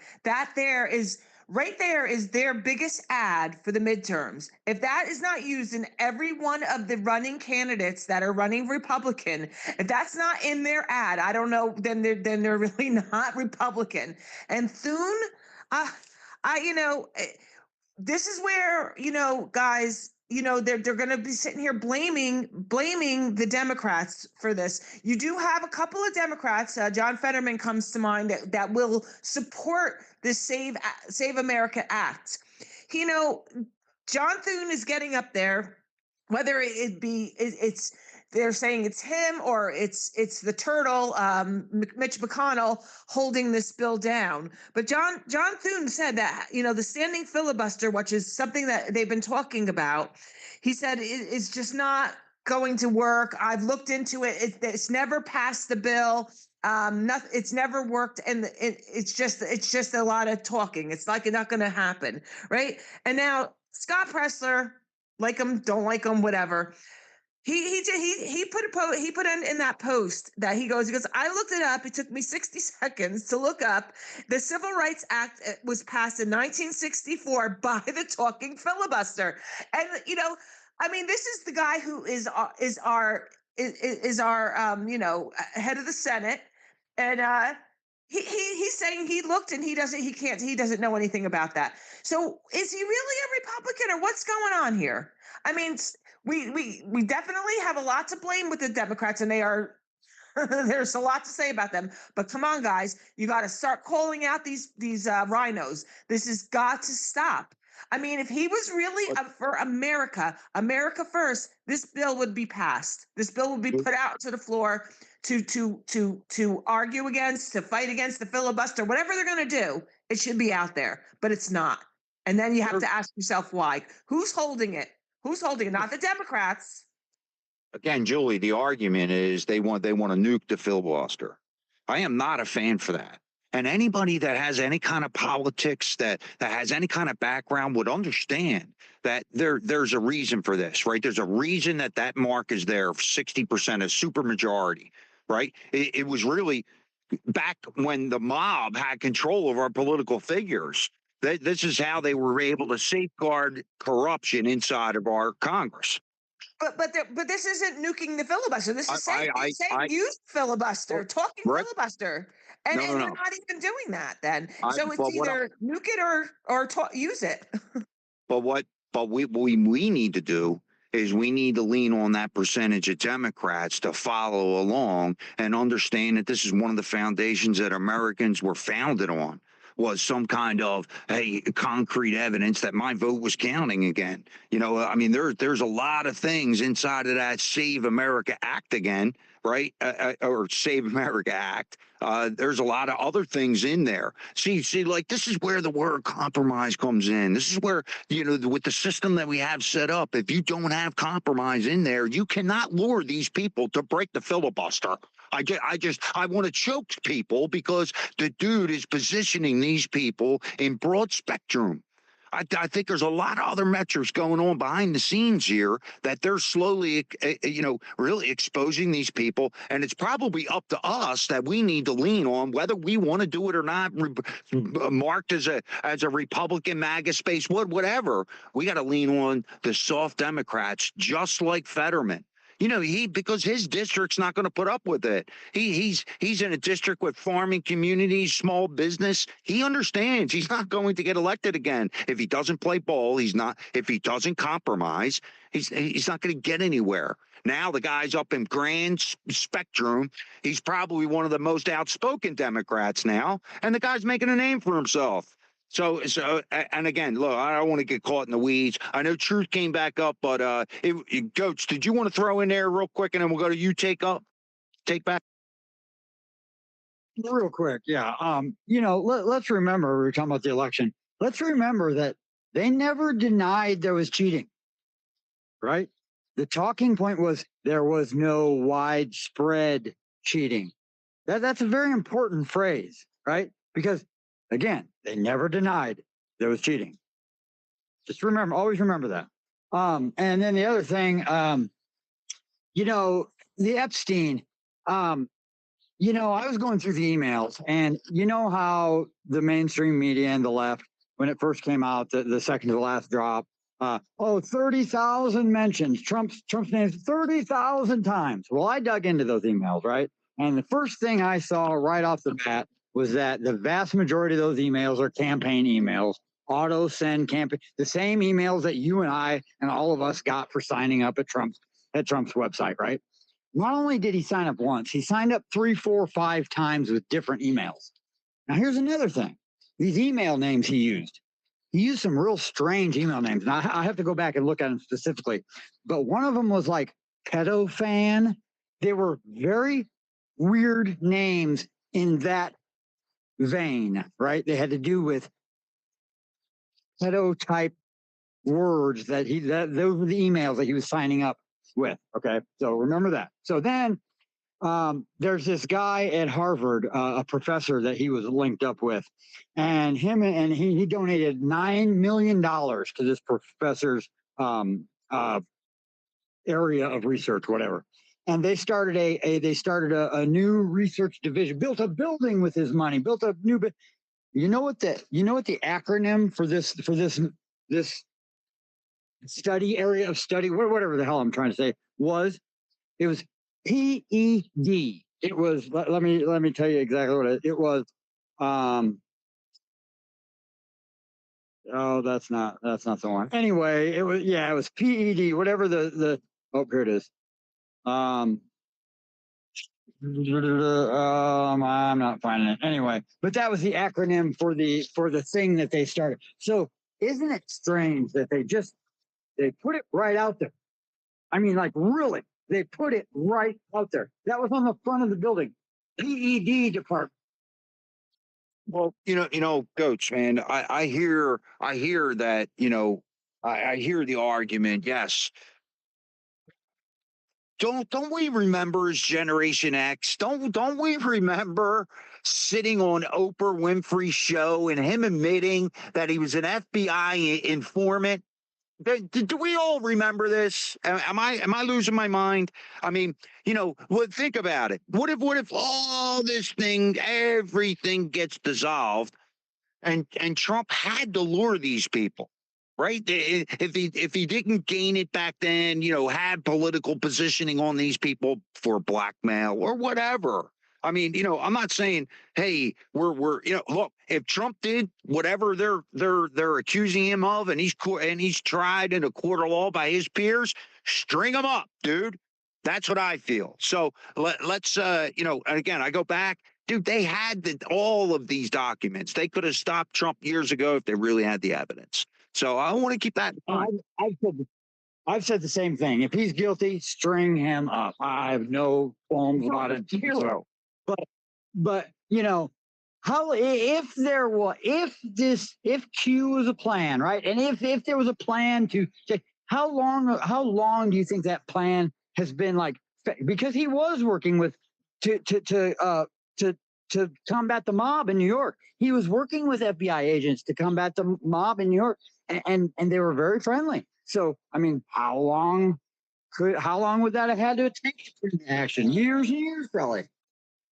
I'm telling you right now, you don't think the mob exists? Try and go do a job in Atlantic City. Then let me know who knocks on your door. You let me know, okay? So a lot of people, oh, Marlon, you're crazy. The mob's alive and well, people. I got big news for you, and it still happens today. You don't think people get greased down? They're only got a suit on now, maybe not a Tommy gun and a pop hat, right? Today, Marlon. Appreciate it. Yeah, man. Good to see you. Take back. How you doing, man? And then maybe we could say hello to Truth. I know he had to bounce. He's busy in the background, but take back. How you doing, man? Good to see you. Hey, I'm doing good, Marlon. Thanks again for hosting the space every day and being diligent about this. I want to go back to the courts and the government has usurped the people's sovereignty, their rights, and it all goes back to, it starts with elections because the government now controls their own elections, right? So the people have to get back into the mode of controlling the ballots at the precinct and district levels, right? If we're not controlling the elections, that means the election people who are getting elected control their own elections. So I want to give a shout out to Cause of America. They have a repository of about 7 or 8 ballot hand counting systems where the people can do the hand counting, and the Board of Elections sets up everything and they tear down everything. But the actual counting is done by the people. This is what we have to get to, because the human trafficking, all that stuff emanates from them getting into the positions of elections, controlling who gets elected, and then controlling who makes the laws. The people have lost, well, it's not lost it, they've taken it away from us. And nobody even knows that the courts are not courts of record, right? If you read the Constitution and the U.S. Constitution, the Supreme Court is the only court of record, and then any court that is appointed by the Congress. But if you Google interviews with Gorsuch, firing line was one of the popular ones, and his book Overruled. The courts that we go into are not courts at all. They're administrative hearings. And that's why we can't get any remedy down there. You have to go right to the Supreme Court. And you can go to the Supreme Court, but they're not going to tell you that. So but we have to, everybody's not as ambitious to be able to put a case together and competently go up there and present a case like that. And not only are you going to be standing there by yourself, you need 15 or 20 people behind you to say, hey, we're going to file the same lawsuit. Well, you do need people, and that's one of the problems, because we have very few people actually taking action, and nobody is educating people on this, on the way to take action in their local towns with calling their people's grand jury.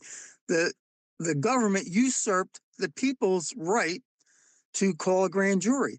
If you read the Constitution, there's nowhere in there that a delegated power to the government to call grand juries. It was left out. It's not in the Bill of Rights. It's not in the U.S. Constitution. It's not in your state's constitutions. Why? Because it's the people's right to call the grand jury, not the government's right. I mean, not that they can't call it for criminal actions of the government, but they're not supposed to be attacking the people with those grand juries. They're supposed to be attacking the government. The police, the policy enforcers, are supposed to be watching the government, and they turned it around. They're watching the people. And Wait, your you want to driver's show a good example? You want to show a good example? You know, the attorney general in this state should have reviewed every case of the J6ers that came across his plate. They should have torn those cases apart, because that's why the AG is there, is to fight for your rights as a constituent inside of New Jersey or any of these states. The DA is there to protect the common good of the community, right? That's why he's there. You know, these That's are right. they are political positions.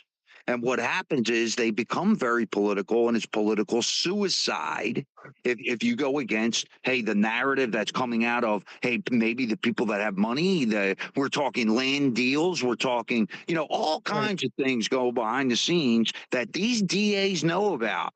And they need to keep a tap on what their town's doing. And it's a political move at the end of the day. You know, the government is a franchise, just like McDonald's. And if you go into any McDonald's, you know that everything's going to be the same. The seats pretty much are going to be the same. The counter, everything, the way they make the food, even the fryers for whatever they're frying, instead of having a temperature on there, they have, if you're going to put fries in, put it on the fries setting. If you're going to put onion rings in, put it on the onion ring setting. You know, everything's a franchise. They control every facet, and the government is exactly the same. They've instead of, we're supposed to be county centric in our government, but the federal government and the state government, they all usurped it from the top. And you know what a franchise does? They control where you buy the food for your franchise. They control where you buy your your counters and shelving space. They control every facet. The federal government prints money out of thin air. They give it to the state gives it to the county gives it to municipal. Everybody's beholden to the federal government and the budget, and they tax up.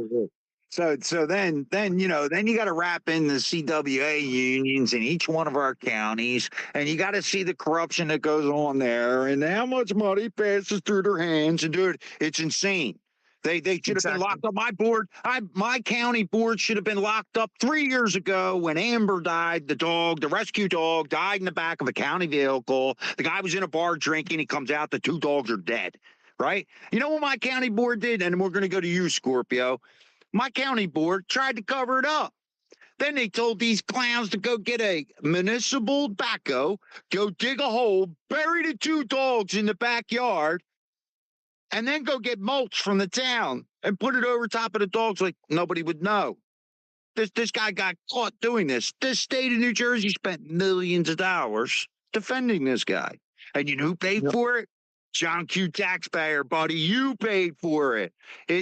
So, you know, look, at Amber thing, I never heard the end result on how much it actually cost the taxpayers to defend them people on that board, because they had to hire lawyers. And guess what? You in the county, you paid for it.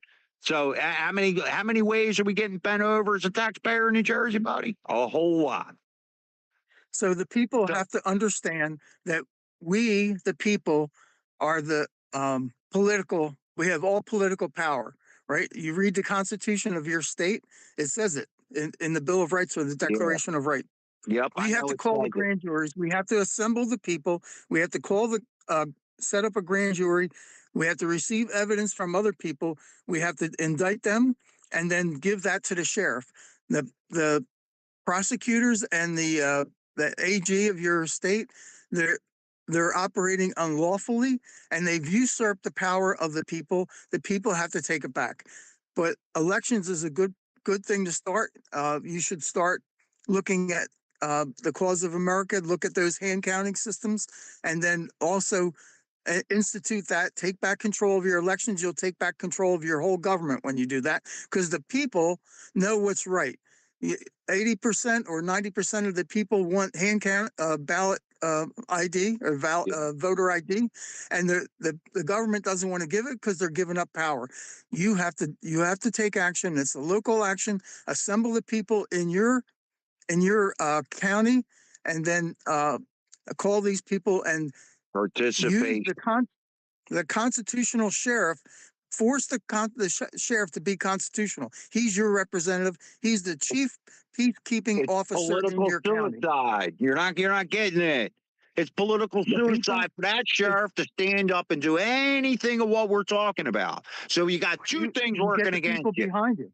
Yeah, You have to well, number assemble one. the people, Yeah, educate the people, yeah. and then they'll stand together. But again, it sounds good on paper. It sounds good, when we're talking about it. But you know what? Nobody's got the balls to stand up and do it. And it takes time. It takes dedication. And you're right. Definitely, Marlon, I have a question. So- Take back has this been successful in your county? Have you been able to assemble the people behind you in your county to do this yet? I mean, that you have know a what? lot of Wait, good I know information. I just want to know. I know Camden County. Yes, they got a good notion over there. They got several people that have stood up. Yeah, I know, but what he's saying, has he gotten those people with him, and are they doing this process right now? Because if we are, then definitely we should be modeling this and getting it out to the other counties. Is what I'm saying. I mean, like I said, when we're in these spaces, that's great to talk about it, but you got to get those people. So I want to know if it's starting anywhere. Have you seen this anywhere? Because that would be awesome if you have Take Back.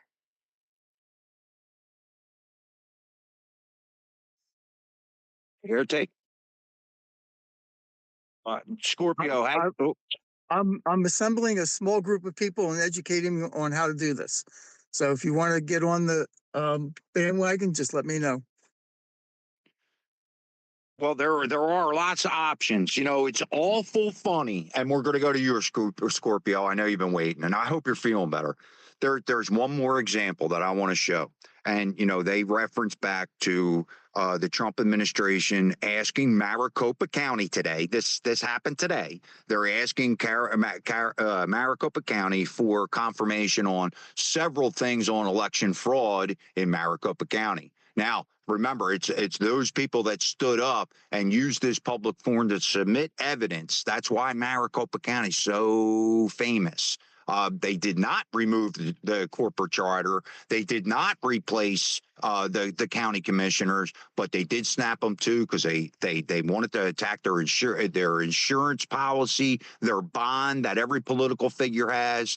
So let's go to Scorpio. How you doing? Good to see you, Scorpio. I hope you're feeling better. Good, thank you. I'm healing more and more every day. I want to say I'm really proud of our military and what they're doing in Iran. I see after we take out the IRGC, we're going to have peace in the Middle East. The Iranian people are going to finally have a chance to be free. So I'm proud of our military. I'm proud of what Donald Trump is doing. And then I think once we leave Iran, we're going to be focused on the Western Hemisphere, which is all about us, right? All about the Americas.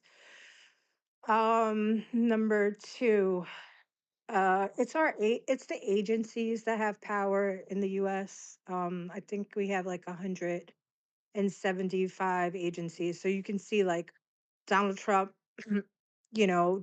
appointed good people at the head of some of these agencies, like, RFK. You could see how quickly he's being able to fix our food supply because someone good is at the top. And then we have the FBI, all of these agencies, they have the power and they kind of operate separately from the government. So what has happened to America is they took over all these agencies, the EPA, all of them, right? And then they kind of regulate everything that goes on within our country. So we got to keep on continuing to focus on these agencies and eventually things will turn around. The other thing I wanted to say was something that Take Back said.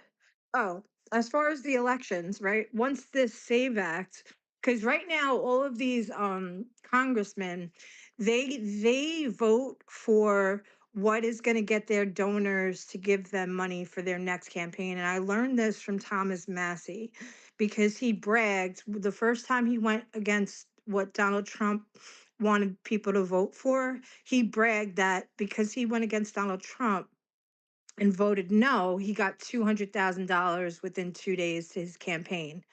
So all of these Congress people vote for their donors, and we're finding out Thomas Massey has all these Muslim donors that are giving him like $7 million or something crazy amount of money. They're not even in America, right? So they're controlling our congressmen. Once the Save America Act gets put in, right? And the voters literally are going to be correct. Like, I think a lot of this will change because the congressmen are going to be more worried that they're not going to be voted in again. It's not going to be about money, it's going to be about votes. So our vote will be more significant and important because we have the chance to vote them out. It won't be about money. I'll end there.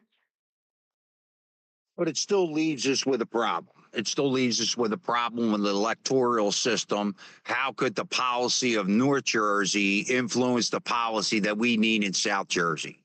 You know, I think we need some kind of revamping. You know, remember the taxation without representation. You know, that shit's for real. I think at the end of the day, when we rethink to know that every vote should count, maybe in a county-wide, definitely, but more of a voting point system for each individual county. You know, this way, hey, Bergen, Sussex, you know, these big major counties up north don't run my policy, what I need in South Jersey. So, you know, there's always been that struggle there. But again, you know, you say when you go to these political campaign fundraisers, you know, the next time that you guys get an opportunity to go, you should go. Put your money into, hey, you're supporting any of your local. But once you do that, then you can see the players that are involved. You can see the donors. You talk to people. There's sheriffs there. There's judges there. There's small business owners there. There's all these people that as once you realize the what your county's made of and the players, well, then you know what? Maybe we could start using an app like this to where if you lean on their money and you lean on their votes, that's two most major valuable thing. And you know that's why you know people were talking about calling Thune. Oh yeah, I know, I understand. He's the majority whip. I get it. But you know the people inside of his district that put him in office are the most powerful. Those people that are inside of his district in South Dakota or wherever he's from, I'm sorry, I don't know, but you know, again, those are the people that really need to step up and really hammer. This way, when hey he gets the congressional, he could give a shit about the guy in New Jersey or the woman in New York or Florida. You know, it really doesn't matter because that's not who's putting them in office. And when you go to these political campaigns, you'll realize where the NGOs and the lobbyists come from. They're in and out like a rotating door. The other thing, though, too, though, Marlon, is I understand what you're saying, and that's true. But how many of these people have gotten into office and we don't even know how they've gotten in? Again, I'm going to go back to our governor that just got elected. I have yet to find somebody that voted for her. I have yet to find that. And you know, back a few years ago, or last year, you know how Murphy had that. You can go on Channel 12 News and ask him a question. And Wake Up asked him, and he just reposted it again last night about, you know, why is there no voter ID in New Jersey? And Murphy basically stumbled on the answer. And then he said, there's no widespread fraud in New Jersey. And if there was, we'd be on top of it. Blah, blah, blah. That's because there's over 900,000, if not more, illegals. And I'm not sure how many of them. I'm pretty sure a lot of their voting base is these illegals. So, yeah, it has to come down to the certain counties and how these people got elected. But most of these people got elected because of illegal voting that's happening within your own states. So this is important. This Save America Act is important. And then once we get that passed, then what you're talking about with the people that are in charge of all that needs to get cleaned up as well. But until we get rid of the people that should not be voting in the first place out, this is not going to end. I agree, but again, I think more people should talk about the people that are working inside of the Board of Elections. So I know that's the down root foundation of everything that we're talking about. How they've corrupted it, think about it. Those people are lifelong jobs there. That's in their best interest to help the people that are really inside of that political circle, because that's really what it is. Take back. Did you want to say something else? Yeah, this is for Scorpio. You want to read the SCOTUS case, the Supreme Court case, West Virginia versus the EPA. It's named Chevron deference, and you can look those up. But if you read that, yeah, the rules and regulations of all these agencies, when they go against the constitutional rights and the God-given rights partially enumerated in the constitutions against the people's rights, then we don't have to abide by them. So that's a good one. That'll even work in their courts, even their corrupt courts, if you use that. So make sure you read that one. West Virginia versus the EPA, Chevron deference. So what I understand about Chevron deference is before it was ruled on, we couldn't audit these 3-letter agencies, but now we can, and that's why we're able to make so many changes right now. Well, it's that plus the rules and regulations that they make are not based on legislation.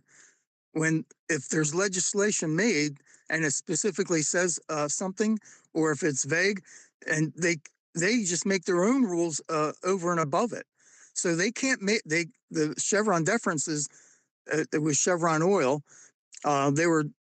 I forget the exact thing that they were doing, but the EPA was overreaching on the rights of the people, and so basically Chevron deference. They had that court. They had the court in West Virginia actually rule on that. Then they used it as state leverage to go up in front of Congress. Well, yeah, take back. You want to finish up, and then we'll go to Sunlight. Sure. The Chevron deference says we're deferring to the agencies to make the rules. Well, they can't make the rules. They can't, because that's legislating. A legislative process, and now you're handing it off to an agency, and that's what's unconstitutional. So yeah, read that case and research that. That'll give you a lot of firepower. So basically, the rules are there. It's just whether or not we want to enforce them. It's the same thing in logistics. No, the rules are unconstitutional. No. I understand that, but what I'm saying is the rules are there. Right? The rules have already been there. It's the enforcement part of it. It's the people, like you said. No, the rules are unconstitutional. The rules that they're making. The original rules I'm talking about. I'm talking about our original rules out of our Constitution. The rules are there. It's a cause and effect document. They've averted the Constitution, is what you mean. That's what I'm saying. Yeah. So for example, NIH was making its own rules against our Constitution. Yeah. Right? Yes. Okay. Exactly. Mm-hmm. All the agencies, actually. All the agencies are unconstitutional, number one. And number two, they're making rules. And they can't legislate. If you look up in Black's Law Dictionary, 4th edition, a constitutional right is the right of the people that have, according to the Constitution, that can't be legislated against. So, just that one phrase, constitutional right, in Black's Law Dictionary, that'll tell you. I mean, we have to look up the words and what they mean, because they switch the meaning of the words and everything they do. Well, let's we got to come up with some kind of solution to be able to bypass it. If we are able to collectively do it as a community, to be able to occur the cost across the board and time to be able to actually submit these cases and put them together, to be able to submit them to either our state legislature our Supreme Court, have them look at it. I mean, that takes a lot, man. It takes a lot out of people to do that, and it takes dedication. And you need, you got to be pretty financially well off, man. I mean, it's going to I take you like a defer. full I time defer. job. Marlon, it doesn't take any money. It literally doesn't Yeah. take any money except for certified mail mailings. That's all it takes. So I get it. It's more about the time loss. education. It's all education. 95% is education, 5% is cost. Go ahead, Julie, and then we'll go to Sunlight. Yeah, I just want, before we go to Sunlight, I just want everybody please to go down again to that purple bubble, like and reshare the space. We are now on YouTube as well as Rumble still, live streaming this space. So please go over there if you can, American X Live, give it the thumbs up, get this up on the algorithm, get it up there for us. I really would appreciate it. And thank you for your patience, Sunlight. What up, Sunlight? Yeah, no problem, Marlon. I'm waiting for Marlon to do a live broadcast, out on the Atlantic Ocean somewhere, where he's fishing and coming at you live from the Marlin Broadcasting Station. I mean, it's gonna. You never know, man. They never do, man. Using Starlink. City. using Starlink or something, but I mean, it's just amazing, Marlon, that now you've added YouTube. I'm just stunned. It's a fantastic thing. But take back. You know what, Sunlight? A lot of people look at these guys and they go on YouTube, and unfortunately, right now, I just can't afford to do a video component to have somebody and me be able to sit there during this time to be able to do it. It's always been a mobile show for me. So at some point we're gonna make the jump and hey, do the best we can, small steps, and let's hone the what we're doing, little steps, man. And yeah, hey, man, I appreciate it because it wouldn't be possible without people coming in here and supporting the platform. But again, we got to do things to prove it, right? Yeah, I mean, there's really only a couple spaces that I think are just spot on and open and all that. And you're one of them. And I go to the Punch Bowl in the morning, and that's it. Those are the two, and it all depends on how much time I can get around. But I just love coming in and listening to all the wisdom here and being able to share as well. And then so Marlon, it's like on YouTube, the websites and everything that I find the most valuable are the do-it-yourself ones. And these are just guys, Joe the plumber, that is showing you how to unclog a drain, using his cell phone. He creates a little video clip, or putting in a spark plugs in an F-150. I mean, it's just amazing, how much information you can have, and you don't need a big studio and everything else. You just need that cell phone and rig it to where it's set up right. Sometimes they have to angle it. Well, here, let me get a better. You probably couldn't see that. Let me get some light on the situation. And then they move the cell phone around, and it's just amazing, how much information. Hey, I gotta find one that, hey, I got it on a mount and it's like suction cup and that kind of thing. But I'm still so scared about the phone dropping out of the mount. Like, I would love to get those spots where we get the fish up next to the boat, really bring his fins up and you can really see him, get an outward in shot, but I'm scared to death to lay my phone out there.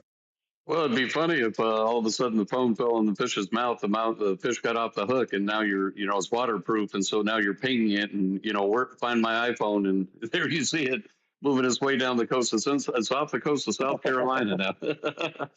But when it comes to what Take Back was talking about, the separation of powers. I mean, over time, Congress has gotten lazy. The way that they set up the federal judiciary is that it's all politicized, and so you have 94 judicial districts, and if you have that northern district of California, Katie bar the door trying to get somebody that's a constitutional jurist on the panel.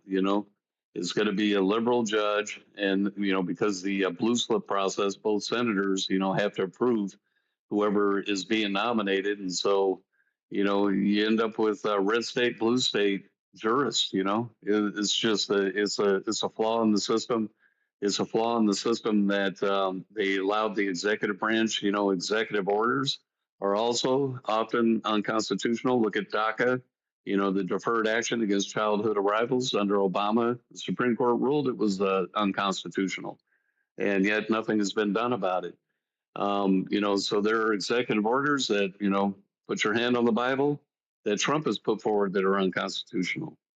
You know, and these agencies, they do. You know, if it wasn't written into law, and you can't refer to a statute that Congress has passed that withstood, you know, any legal challenges in federal courts, um, then you know those rules are not constitutional. And even the rules that Congress writes, if they write a rule or a statute that's unconstitutional, it will get challenged and it goes before the Supreme Court, and the Supreme Court is the final arbiter. If it works its way up from a district court, most of them die at the district court, but it goes to the Court of Appeals and then to the Supreme Court.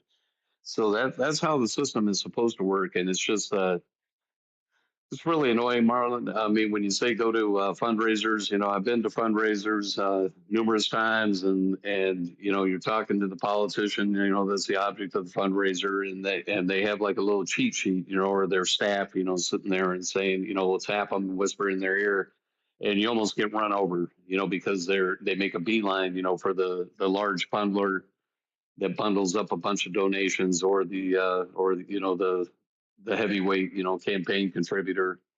And you know, at the end of the day, I mean, you see that sausage being made. Our system is set up to where Dick Morris has stated, you know, I wish I could find that article or that video clip that he did. He's a great political mind and contributor and all that. But he said on a 2-year cycle, only 40 to 50 congressional seats are competitive because of gerrymandering and because of the money that's involved. You know, like when they redistricted in Colorado, Marlon, as an example, Lauren Boebert's seat became uncompetitive because they gerrymandered it. So she just moved to another district where she had a shot. And since she had the name recognition, she ended up winning in that district against another Republican candidate in the primary that, you know, had that seat, but she had better name recognition. So she ended up winning the seat. You know, is that really a fair system? You know, when only 40 seats out of 435 are truly competitive, you know, where voters feel like they have a shot, you know, from either side of the aisle or the independent. You know, if I were king for the day, I would love to redistrict the whole country, or gerrymander the entire country to where every district had a third registered Republicans, a third registered Democrats, and a third independent. You know, what kind of competitive, you know, how would they have to operate in that environment? You know, they'd have to win over. You only have 33% of a base. Yeah, dude, you know how they do that? They go in and say somebody comes up with the Tea Party and they align somewhat with the Democrats. They'll come in and fund their campaign. And then as soon as they get into office, they flip the Democrat. I've seen it happen with people inside of my own family. She became mayor of my town and she ran as a Tea Party. And that's how she got elected. But when she got in the seat, she understood the influences that were behind her, you know, job for her husband and, you know, how she stepped forward in a political career. You know, it was selected. Dude. She still come over for Thanksgiving? You still invite her over for Thanksgiving? You know what? I do not see her. What do they call that? When somebody divorces, you know, what are you, the estranged relative or something? I don't know. We always called it, we had in-laws and outlaws. But well, he's an outlaw now. Yeah, I was just gonna say, and then, you know, when you look at the campaign, when you know it's rigged when they run the campaign from the basement. You know, like Mickey Sherrill and Abigail Spanberger, you know, they didn't campaign. They weren't out there hustling. You know, it seemed like every time they didn't need to. I'll tell you where they won. Let me tell you where they won the battle. They won the battle in the social media aspect. They kicked the shit out of the GOP in this state. That's what they did. And rigging, you know. So if you have to hustle and you go look at Trump, you know, he busted his butt, you know, in 2020, right, coast to coast, all the rallies, and then they showed the Joe Biden rally, and they had like a little circle where they put a lawn chair, and they had like 15, geriatrics that they brought out of the senior center, show up. You want a day out, and jump in the van, and we'll take you to a thing. You just have to sit there for like an hour, and then we'll give you some ice cream and let you feed some pigeons. I mean, that Hey, was. hey, you know what? Before we go much further, it's something that hey I wanted to bring up earlier. And to the late Jesse Jackson, I have to tip my hat. I always thought Jesse Jackson, he was a little bit of, he was definitely on the left. He wanted to be on the right. He was kind of down the middle. I've always respected the guy, but there was quite a showing at his viewing or funeral, and all these people talked, right? Bill Clinton, Joe Biden, Hillary, all these people talked. Obama and Rhea P. You heard her. She comes into these spaces. She's running for the congressional district in Chicago. She is part of the Red Chicago. You guys all know her, Pia, right? I think Mikey knows her well. She was on Fox yesterday talking about, and she attended Jesse Jackson's memorial. They were shocked at what they heard. Now I know it's spun out of her mouth, but they were cursing. They were in a Baptist church setting. This was a religious movement. This wasn't political. They made it political. There was a lot of pushback. What happened? His son specifically said, I do not, my father never wanted his funeral to be about politics. He did not want politics put into my funeral. And they blatantly, and they just disregarded what his wishes were and what his son's wishes were. And now people are going after his son for calling this out. It's despicable. It really is. It's despicable. Go ahead, Scorpio. I didn't mean to change the subject there at the end, but I forgot to mention that. And she is running. Hey, look, she's been working hard. She's been coming around the spaces. She works and she's on Fox all the time. Hey, the girl deserves it. She was well represented last night. She looked like she had her act together, had answers. So hey, I would be more than happy. We'll have to get some sentiments sentiments out of people in the space. Maybe some people know other than me, but from the outside looking in, I would vote for her. Go ahead, Scorpio.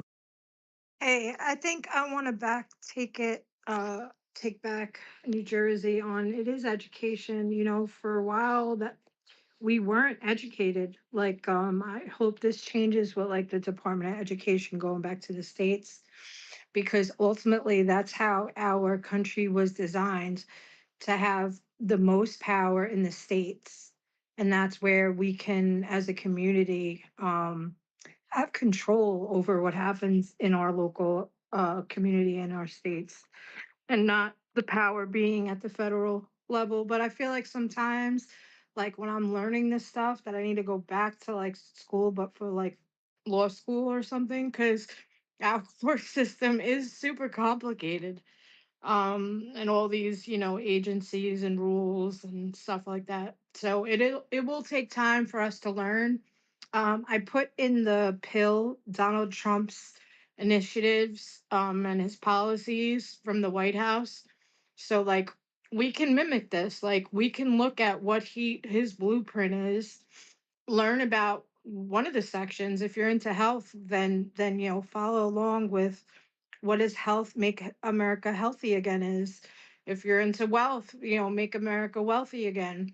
So think ultimately once the federal government is fixed, like Donald Trump is doing, we're going to have an opportunity to fix it on the local level. But I feel like him and his administration are part of teaching us these things that we were lied to about how things run and everything. So I always pay attention to Donald Trump, what he says, and his entire cabinet. But these spaces are amazing, right? I didn't know anything about government. I'm not gonna lie. I was from New York. I didn't pay attention. I wasn't even registered to vote before Trump came in. But now I'm learning. Like I'm learning from every space I'm in. I'm always listening. And then when I learn something, I try to share it with someone else. Well, you know what, Scorpio? If some of these people would do the same, maybe we'd be a little farther along. And when I hear other guys talk about political theaters, and I never hear them talk about the foundational pieces that we talk about, the Board of Elections, the adjudication process. Nobody brings that shit up. It's the most important part. I don't understand it. I just want to choke them. They're won and lost in the Board of Elections. Anyway, let's maybe we can go to Tinfoil. Tinfoil, how you doing, man? Welcome back up. Hey, I just came up here to kind of share some stuff that we got some severe weather coming in today. If you guys are in, hold on, I'm fighting a window here. Bear with me just 1 second, guys. I'll be real quick here. So if you're from Central Texas to Oklahoma, Eastern Kansas, Arkansas, Missouri, Southeast Iowa, pretty much all of Illinois, Indiana, and even Northwest Ohio, and even Southern Michigan, where they got hit just a few days ago. We got a significant weather event happening later today. We do have a lot of those areas are forecasted for tornadoes that some could be strong to long track to violent. So definitely have ways to get warnings today if you're in those areas. Make sure you have ways to get warnings overnight because this could turn into a nocturnal event later today. And also have ways to contact family members outside the state and also have a what I call our family representative that's outside the state that everyone could check in with. And the reason I'm saying that is because we did have an event up at Three Rivers, Union City, a few days ago with someone that we know in our space that couldn't get a hold of family up there, and she didn't know for a day or two what the status of her family was. And thankfully, she found out they're all okay. But I don't want anyone else going through that because that's never a fun moment. And being on the search and rescue side, I just don't want to see people going through that because that's never easy to deal with. But I just want to let you guys know that is coming, and it's going to go into tomorrow morning. And pretty much it's going to be similar states under the gun, with the exception of Ohio, Kentucky, even parts of Tennessee, Mississippi, and Louisiana will be under the gun next. And so, guys, just kind of keep an eye out, and I'll land there. Yeah, that's a pretty strong cold front for this time of the year. You know, the gradient in temperature is a vast change. I mean, it's 77 here today. You know, I could imagine by the time that comes across, man, there's going to be ringing the atmosphere out, no doubt. So hey, Chen, I appreciate that. Hey, that's why we talked about VHF radios yesterday. A good second to have, gives you weather updates. Gives you communication. You can hear emergency broadcast on 16.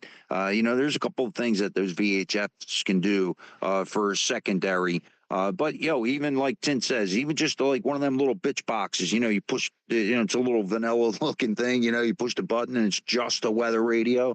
I think that would be pretty valuable.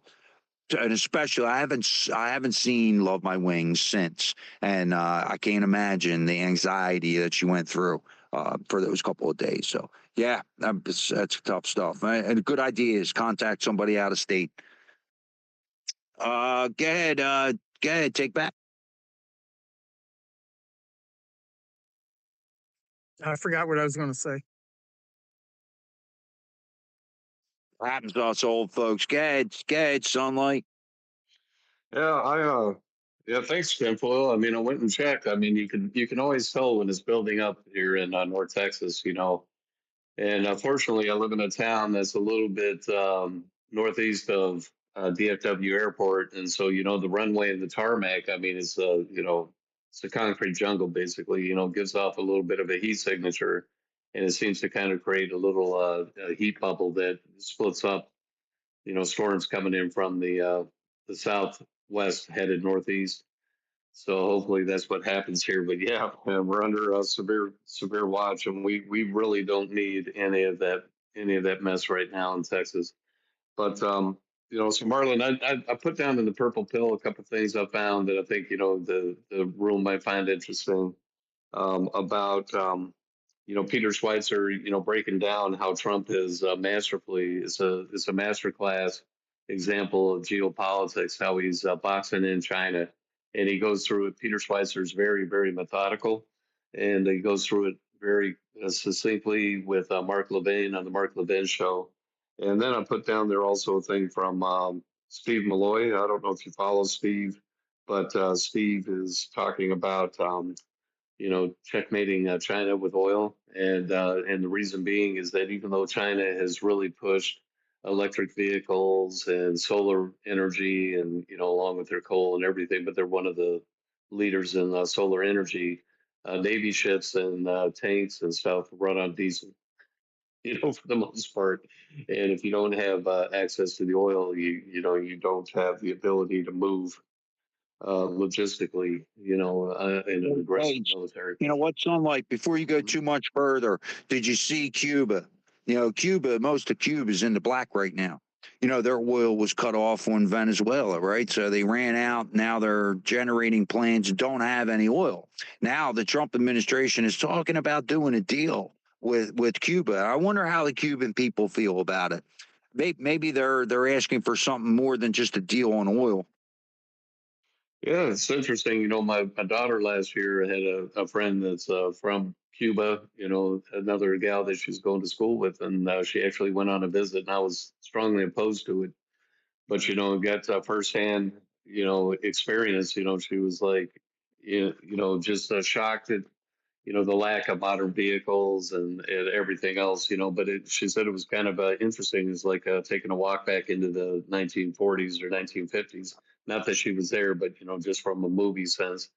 It's going Yeah, to topple. they say Cuba, they have all the old 50s and they've just kept those cars up. Look, I know a lot of guys that go over there, get visas to go over there, and they fish the Ernest Hemingway tournament. They say that there's a constable on every corner. There's not a speck of trash downtown. It's a lot different than I think the propaganda that we've been swallowing about Cuba. Now, I'm not saying, hey, it's a great place to go visit. I wouldn't go anywhere near that thing right now. But man, to have the Americans come in and let's get a relationship, and maybe that's what the Cuban people need. Yeah, I think it'd be awesome, and I'll put down there also, just how many nations China had penetrated underneath the nose of our administrations, including the Trump one administration. With their Belts and Roads initiative, there were 22 nations, but this thing that got formed here, this anti-cartel coalition, where Trump hosted that at his Doral property in Florida, last week with Pete Hegseth and stuff, where they're forming that coalition to go against the human trafficking and narco trafficking. Also, the Shield of the Americas, 14 of the countries that were at the coalition are had signed memorandums of understanding with China, for Belts and Roads initiatives. So it's another way that Trump is basically nudging countries away from China, because those 14 didn't include Venezuela, so Venezuela is obviously now in our back pocket, and Cuba is another one of those countries. If Cuba were to, get nudged or move more over to rejoining, an organization of American states versus looking to China, Russia, or Iran or whatever to, keep it afloat, then that's another two off the board. Then there's only six countries that Trump has to focus on to nudge them away from China. We have the Western Hemisphere locked down. So it's amazing, Marlon, what's going on, and they don't get enough credit for it because it's not sexy. It's not the Epstein files and dirt. And, let's face it, man. The National Enquirer sat there at checkout registers for how many decades and Star or whatever. People love dirt. They just gravitate to it. I want to be able to smoke a Cohiba and buy one in the U.S., right? Robustos. Look. I'm not a big cigar guy, but you know what? When you smoke good cigars along with a whole lot of beer, there's nothing like it. Yeah, you stink to the high heavens, but damn, I mean, those Robustos, those Cohiba Robustos, and I'm waiting for Average John to be down there in the Ernest Hemingway fishing tournament and pull in one of those big Caribbean marlin and and showing off, down there. And that would be fantastic, man. I can imagine the old man in the sea, You got to do it, Marlon. I would love to. It's definitely on the bucket list, but I need about, you got an extra 1.5 around laying around. We'll get the right boat. We'll be able to go do the circuit, do the tour. You got 1.5 laying around, brother? We can just kind of eat up. Now we're going to crank up your YouTube and Rumble stuff, and you'll be coin from that, and then you can go down live from Havana Harbor, Marlon, Marlon and the Misfits. Yeah, it would be cool, man. I'd love to do that circuit, do the Bahamas, do the Eastern Caribbean, end up in Grenada. You know, man, that's a trip of a lifetime. I'd love to do that. Hey, yo, everybody thinks I'm a trust fund baby anyway. I'm sitting on the couch. That's the funniest part about it. Go ahead, tinfoil, and I'm gonna go to you, Scorpio. I just want to add to one more thing in the end. I want to, Sunlight, thank you for reminding me. You guys in North Central Texas up to Oklahoma, you guys also have a secondary threat to worry about, and that's softball to baseball size hail.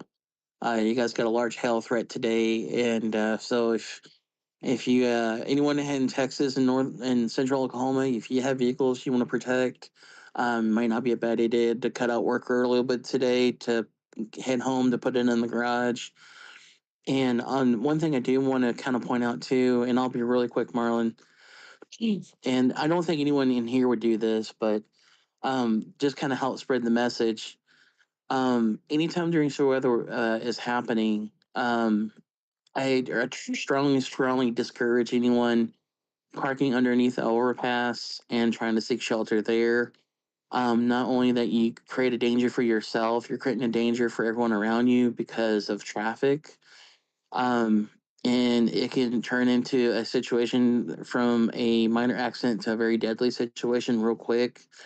And especially, it won't protect you from tornadoes. There has been documented events in history, especially the May 3rd, 1999 tornado, where people have taken refuge underneath an overpass. And when the tornado passed over, unfortunately, they were found a mile away from the location, deceased. So hiding under the overpass will not protect you. If you're caught out in the storm, the best spot you want to get into is abandon your vehicle and get in a low lying area like a ditch. And that will help provide you some protection from the flying debris. But I just want to point that out there, guys, and just try to stay safe today, and just try to stay out Mother Nature's way. You know, tinfoil, probably my entire life, I've only experienced hail like maybe half a dozen times, maybe 8 times tops.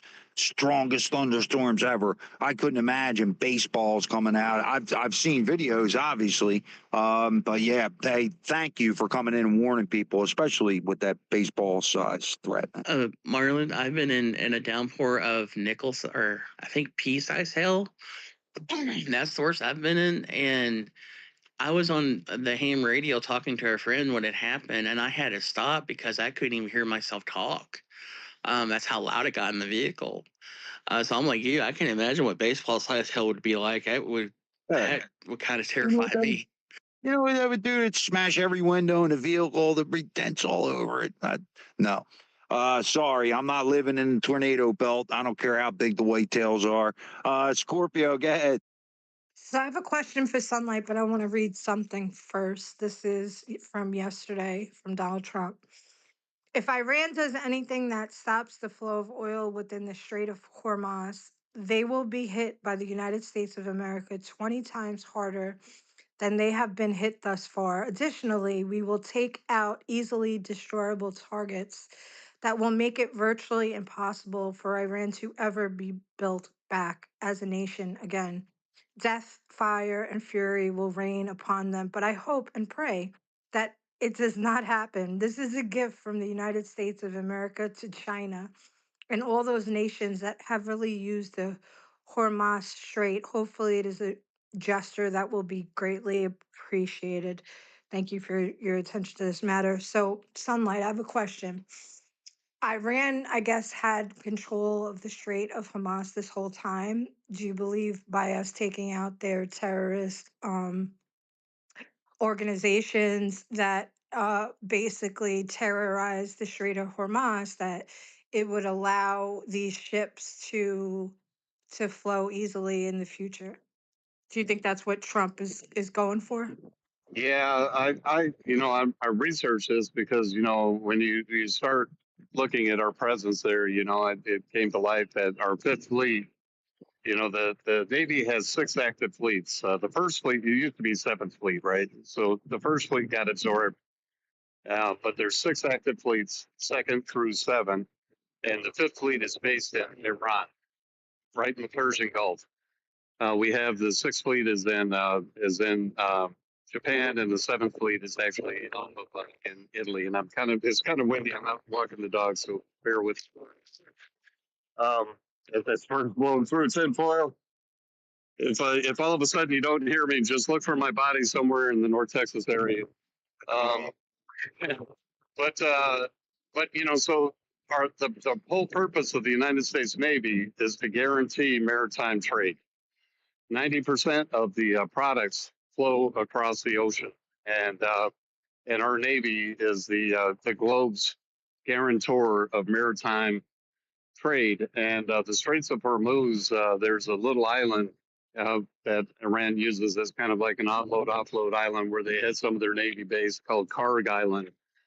And if they wanted to clog up the straits, they could, because their entire Iran's border is from the mouth of the Persian Gulf and the Straits of Hormuz all the way up to Iraq, to Basra Island. They own the entire coast. They have all of the east coast of the Persian Gulf is Iran. So if they ever wanted to clog it up, they've threatened to do that before. And then as you go around into the Red Sea, that's where Yemen is. And there's kind of a strait there. It's not as narrow, but that's where the Houthis in Yemen are firing on shipping, and disrupting shipping. And then on the other side, across the way, on the other side is where the Somalians are, and that's where the Somali pirates are, with like Captain Smith. So, before you go too much further, Sunlight, I saw a complaint on CNN. He was upset, and his life was being disrupted because he now lives in Dubai. Right now, Dubai only sits 40 miles across from Iran. Could you imagine, us not feeling that United States blanket to know that, hey, I don't care what happens today, I'm going home in Jersey here. Could you imagine living in a spot like that where you were attacked by Iran? Dubai was there. Some of those hotels got hit by missiles. So you got the clown. Yeah, it'd be crazy. We have military bases in Kuwait, in Bahrain, with the naval base. We have a naval base in Oman, which is at the bottom end of the Persian Gulf. We have Saudi Arabia. We have Jordan. We have a base in Syria. I mean, we're all over the Middle East because black gold and gas, natural gas, liquefied natural gas. Now, in the event that we're able to help stabilize the region and Iran stops threatening its neighbors and enters into peaceful relations with the rest of the Gulf Coast countries, and Israel and India and Saudi Arabia are able to get that economic corridor established, now all of a sudden, we're not going to need as much of a presence there. But I'd say a big shift, Marlon, with Trump. Trump recognizes that our Air Force can reach out and touch anyone, anywhere, anytime. We can fly B-2 bombers round trip out of Omaha, Nebraska, and touch anywhere in the world. Our Navy projects power. So we're going to have a lot less land-based resources is kind of my feeling, fixed resources that are targets. Mobility is the key. If you're mobile, agile, and hostile, they can't find you. But again, you know what I feel like as an American today? I watch my fuel climb about 80 cents, right? Like, yo, wait, now you're going to make me pay for it? Like, why shouldn't we have the production of our own gasoline, our own oil, our own propane, just because you can buy it cheaper in another country? Because you don't want to pay an American to do it? I just don't understand. Why can't we have this energy sovereignty, which I think he's working on? But even if the world goes to hell in a handbasket, should never affect our fuel prices. something about that? So our fuel is traded on the stock market, and basically because we entered a war, by speculation, the price of a barrel is increasing. Not uh it's not increasing to the like naturally, organically. It's basically just speculation of the stock market, and that's an issue. Well, don't you think, right? You know, the total world's consumption is 104 million barrels a day. The U.S. consumption is 9 million barrels a day, right? You know, they now you're hearing Chuck Schumer come out of the woodwork and calling for them to tap into the strategic reserves to ease the cost. The problem is it's not going to do anything, right? It isn't an oil problem. It's just a logistics problem and a futures problem. That's all that is. Now, when you watch the players that did that, JP Morgan Chase and OPEC, wait till you start seeing those come out. JP Morgan Chase, they may be at the end of their rope. They were involved in so many of the illegal activities going on in the world, especially the silver market, especially the oil market. Don't you think like maybe this is a setup where we may not see a Morgan Chase here anymore? I believe there's a couple of people and a couple of banking institutions that you're going to see the same thing. Margin calls, people, margin calls. We'll see. We'll see. That'll come out. That'll come out. Herb, how you doing? Welcome up.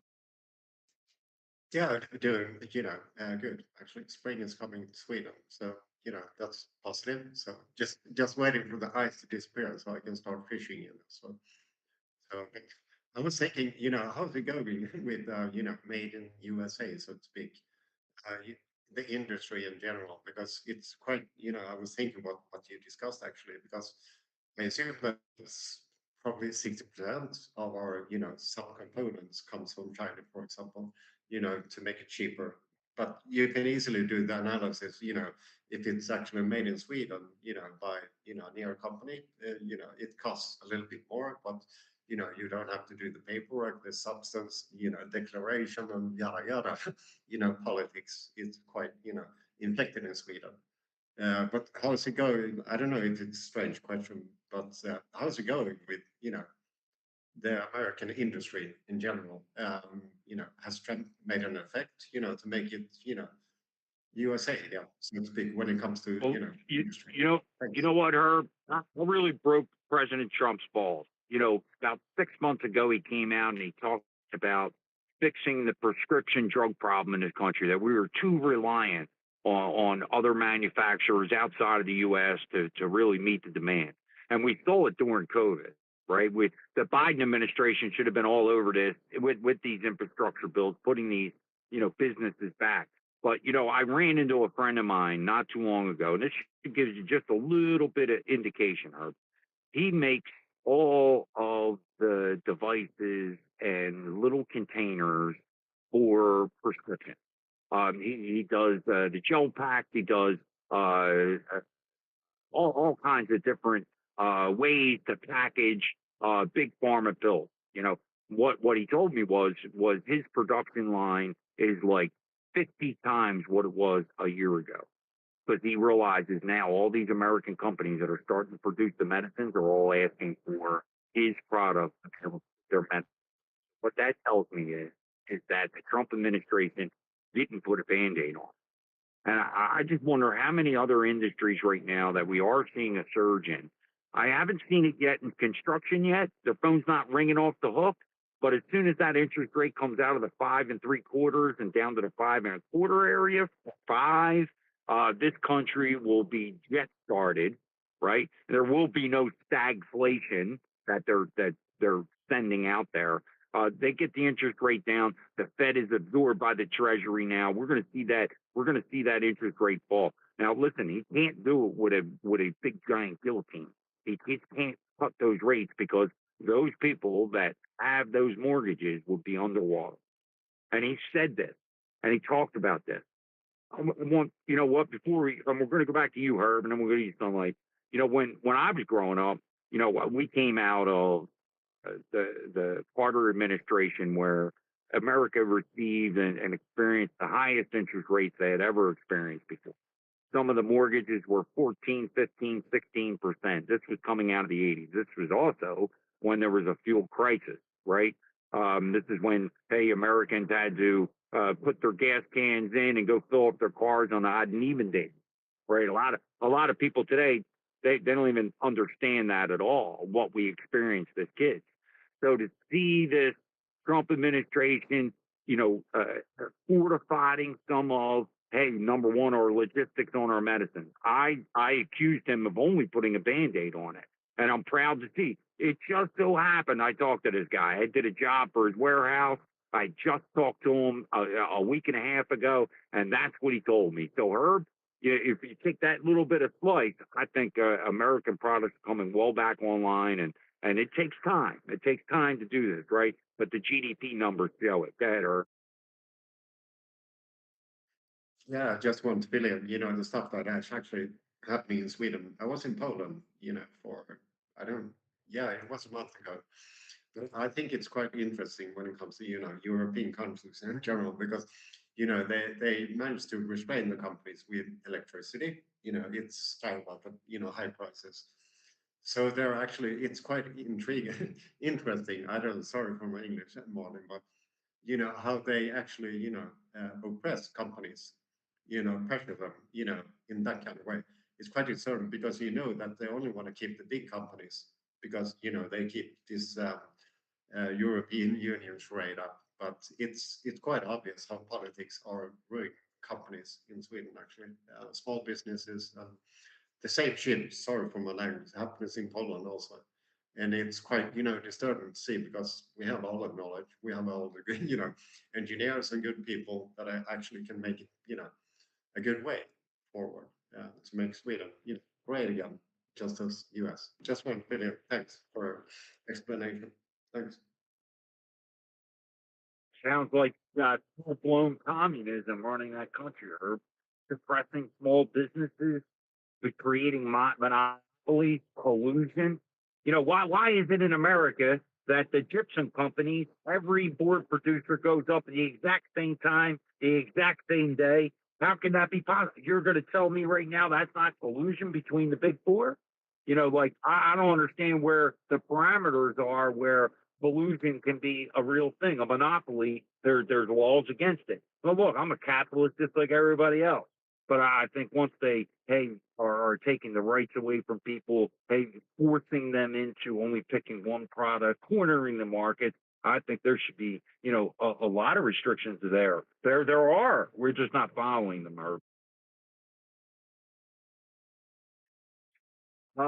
Sunlight, you want to get your last thought out there, and anybody else got a quick last thought, and then I think we're going to think about wrapping it up. But hey, our YouTube and Rumble experiment today was a success. So go ahead. Yeah, so I'm not sure I fully answered Scorpio's question, but so the liquefied natural gas, I get curious about these things. Well, why is their name? Then it leads me to research, and then I put together these threads, to try to go, all right, well, I found out why that is, and then maybe other people are interested. But I looked at how much oil and liquefied natural gas flows through the Straits of Hormuz, and then what the destination countries are for each product. And so Marlon, the United States is 100% energy independent. We produce enough oil and liquefied natural gas, or natural gas period, to take care of our energy needs, and we actually are. Well, great. Well, then you know what they could have done, Sunlight? They should have kept our prices exactly the same. Sell the surplus. I mean, why do I have to pay an 80-cent rise in my fuel tax? Well, and I'm paying an outrageous amount anyway because of infrastructure. So let's really put the chips on the table. Here's the explanation. Here's the explanation. So it doesn't matter if it's a barrel of light sweet crude from West Texas, or a barrel of oil from Iran, or a barrel of oil from Venezuela. The global markets are driven by the futures contracts and everything else, and so so that the price goes up in the future demand against future demand. The producers are going to take advantage of selling the oil at that future price. Otherwise, we put price controls in. But the hell of it is that the Strategic Petroleum Reserve was intended to do just what you said, not enforce price controls, but to flood the market, with producers in the United States to, try and drive the price down in the middle of a crisis, and it was created after that. I was there for it too, Marlon, the oil shock of 79, sitting in gas lines, and, the car ran out of gas, and those cars were heavy back then, Marlon. They weren't these little light, pissant cars anymore. Those suckers were metal. So is it We had to about the push. global supply sunlight? That's my problem. But wait, Scorpio, great question, right? Well, wait a minute. Shouldn't we be thinking about this a little bit differently? Shouldn't we be taking care of our own oil strategic, not putting our oil on the world market? Having the American people have a share inside of all these leases that are going on in Alaska and Wyoming coming up. And why shouldn't the American people really have that base that, hey, no matter what the world economy does, my price of gasoline's not going to go up at my pump because, hey, my country has our energy sovereign. Yeah, there's some wisdom in that, Marlon. But and that's why Trump wanted to replenish the strategic reserve. When a barrel of oil was in the 30s and 40s.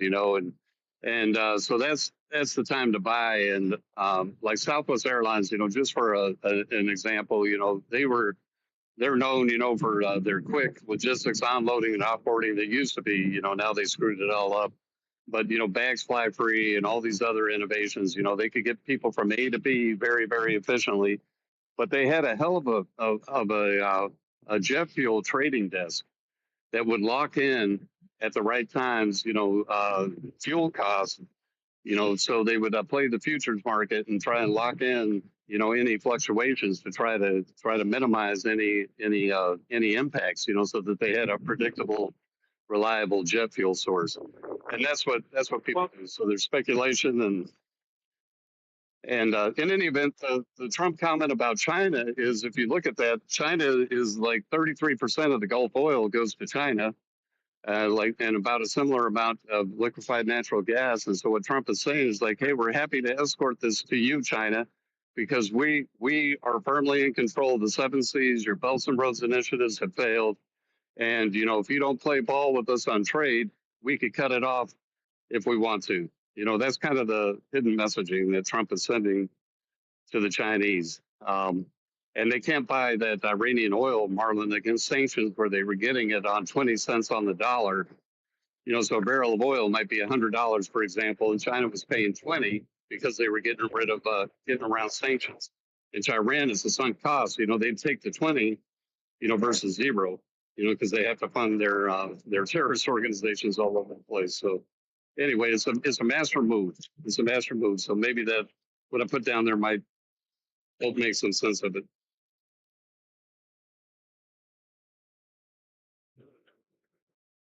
So we Look, checkmated what- China? Of course we did. Yeah, you not only checkmated China, but you also have to look back 6 months ago, 8 months ago. The China economy only contributed to the Americans buying goods from them for 11%. You talk about that Belt Road Initiative, the Silk Road Initiative. China's been doing this for a long, long time. There was evidence that China was also helping the Mexicans off of Mexico City to actually get their infrastructure rolling and using American companies to do it, right? We've had people that came in here and explained what was going on. So for the Chinese to have some kind of stake in Mexico's oil futures, well, I don't like that. That's our neighbor. I just, at the end of the day, the only problem with what I'm talking about, giving the American people whether they dig an Amway or Alaska, it was the American taxpayer that deemed that being wildlife or preserved or however you want to categorize it. We paid that number over all these years. A lot of those areas were established in the 30s. At the end of the Of what I'm talking about as far as people getting a piece of it, the only bad part is something like that would breed socialist platforms and policy. That's the only downfall to what we're talking about. So, Herb, you want a quick last word? Yeah, just wait. How do you Americans, you know, how much is your taxes, so to speak, you know, in general? Yeah, because in Sweden it's like 50%, a little bit more, of course, because you know you pay taxes on everything, food, yada yada, fuel, but it's I don't know, it's rather like 60% in Sweden. If you come and think about, everything you buy, how is it in the US? Tax, in general. Thanks, just curious. Well, it was originally set up where we would not pay tax on food and textiles. Everything else we were getting taxed on. But you know what, Herb? I don't know that that's true anymore. Something good to look at. What things should be taxed and what shouldn't be taxed. Maybe the company's producing it. I don't know. Okay, Brandy, how you doing? You want a quick last word before we close up? I do. Sorry, I just slid right on in here. How y'all doing this morning? So tonight, Great. oh my, Marlon. We quickly before you go. Hey, we had Mikey in here. We heard the actions of shepherds and a lot of the good news that was here today. So I'm glad to see you come up, kind of say something about it. Absolutely. And you know what? We need more people involved in this fight. So that's one of our goals tonight and protect the children's space. It's our 100th episode. I know you can remember when we started, Marlon. It's been 100 episodes, so I'm excited about that for sure. But we're going to highlight organizations that we know are doing what they say they're going to do. They're doing different people. So I want to invite everybody in because a lot of people come to these spaces, they hear us talk, and they're like, "What can I do?" So we're going to give you some different lanes to pick from. So I just want to say, please come in tonight. If anybody is just sitting in these spaces and hasn't done anything about protecting the children, please get involved. And there are opportunities from your house if you can't get out of your house. So I just want to say that. And thank you so much for highlighting what they did, Marlon, as far as the shepherds, because we need more people doing these actions, but you've got to do it the right way and go about it legally. So I just want to say thank y'all for always letting us come up and share the things we do because it's most important. So Brandy, we talked a lot about, hey, where those kids were, what districts. I feel like you almost have the evidence to really put these political figures on the spotlight. I believe that you could show them, if it's that particular congressional district, that you could show them the evidence of child trafficking is happening right here. Why aren't you voting for raising the consensual sex age in California? So there's a lot of things that maybe the state precedents that you guys are doing now, maybe you can use that in a political sphere. That's what I see. Absolutely. And another thing, people can get involved without going into an org or being a volunteer with an organization. For instance, real quick, they can get involved in their local area and find out what the Economic Development Board is doing when they're giving the licensing to be able to rent one of these areas for a massage spa. There's so much that they can do. So, absolutely. And we need to talk about that more on another space, no doubt. Hey, make sure you put that in the pill there. And I appreciate you coming up and, hey, highlighting that. So, what you're usually 8 Central or 8 East? Right? Yes, we're 8 to 10 Eastern. Yep. Cool. Very good, Brandy. Thanks for coming up. I know, hey, there's a couple other people up here. I appreciate you guys coming up and contributing today. And, if you guys got any quick last thoughts or anything, maybe as we roll out the door here, Julie, thank you for coming up. And the test was successful. Yes, yes, and thank goodness your space stayed open today. What didn't seem like you were having to restart it a lot. I didn't see notifications, which is great. Brandy, I'm glad I'm getting to see you now. It's the only glitch I was just having. Sometimes if I go out and I was looking at Telegram or something, and I come back, I hear people talking, but I don't see them. So I'm like happy to see your lovely face now, and everything. And just quickly, guys, just just one more time, I'm going to ask for you, please, to go down to that purple pill, like and reshare this space, because there's people that are working that will listen to this later. If you can, please go over to YouTube and to Rumble, is being live streamed over there, American X Live, and just go and hit the thumbs up. Bring that one up on the algorithm.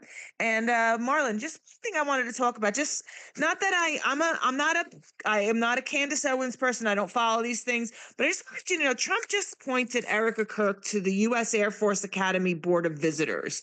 Okay, so I kind of looked up what that was about and what they do. Now he put her in place, replacing her late husband Charlie Kirk, which I didn't even know he was on this board. And other members on this board include Tommy Tuberville, Dan Clark, Doug Nicolai, Dina Powell. So Congressman Jeff Crank. So there's lots of people that are on this, and basically, they're really overseeing a lot of different things. But basically, they are monitoring the implementation of executive orders regarding the limitation of diversity and inclusion programs. So I already see her making posts. Not that I follow her anymore, but I'm seeing that she's making posts, inquiring what does she have to qualify to be on this board and everything. I just want to put that out there that, guys, there's reasons why Trump does what he does. Listen to him. Listen to what his words are.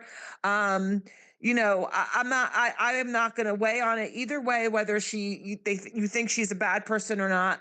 He put her on this board. This was something that is replacing Charlie Kirk. So I just wanted to kind of put that out there for everybody to research for themselves and come to their own conclusion. Thank you.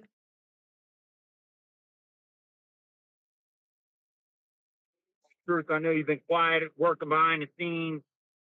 Thanks for coming up, man. Yes, there's a lot of stuff going on with the American Rancher Alliance, which we're constantly doing in the background, as well as the Average View, American X Live, and the other project that we will announce sooner than later.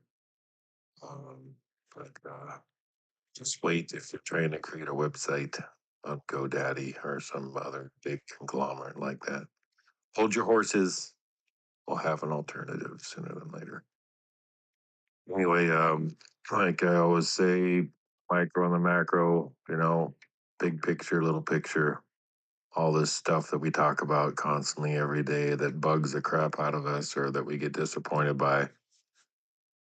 The old saying, don't sweat the small stuff.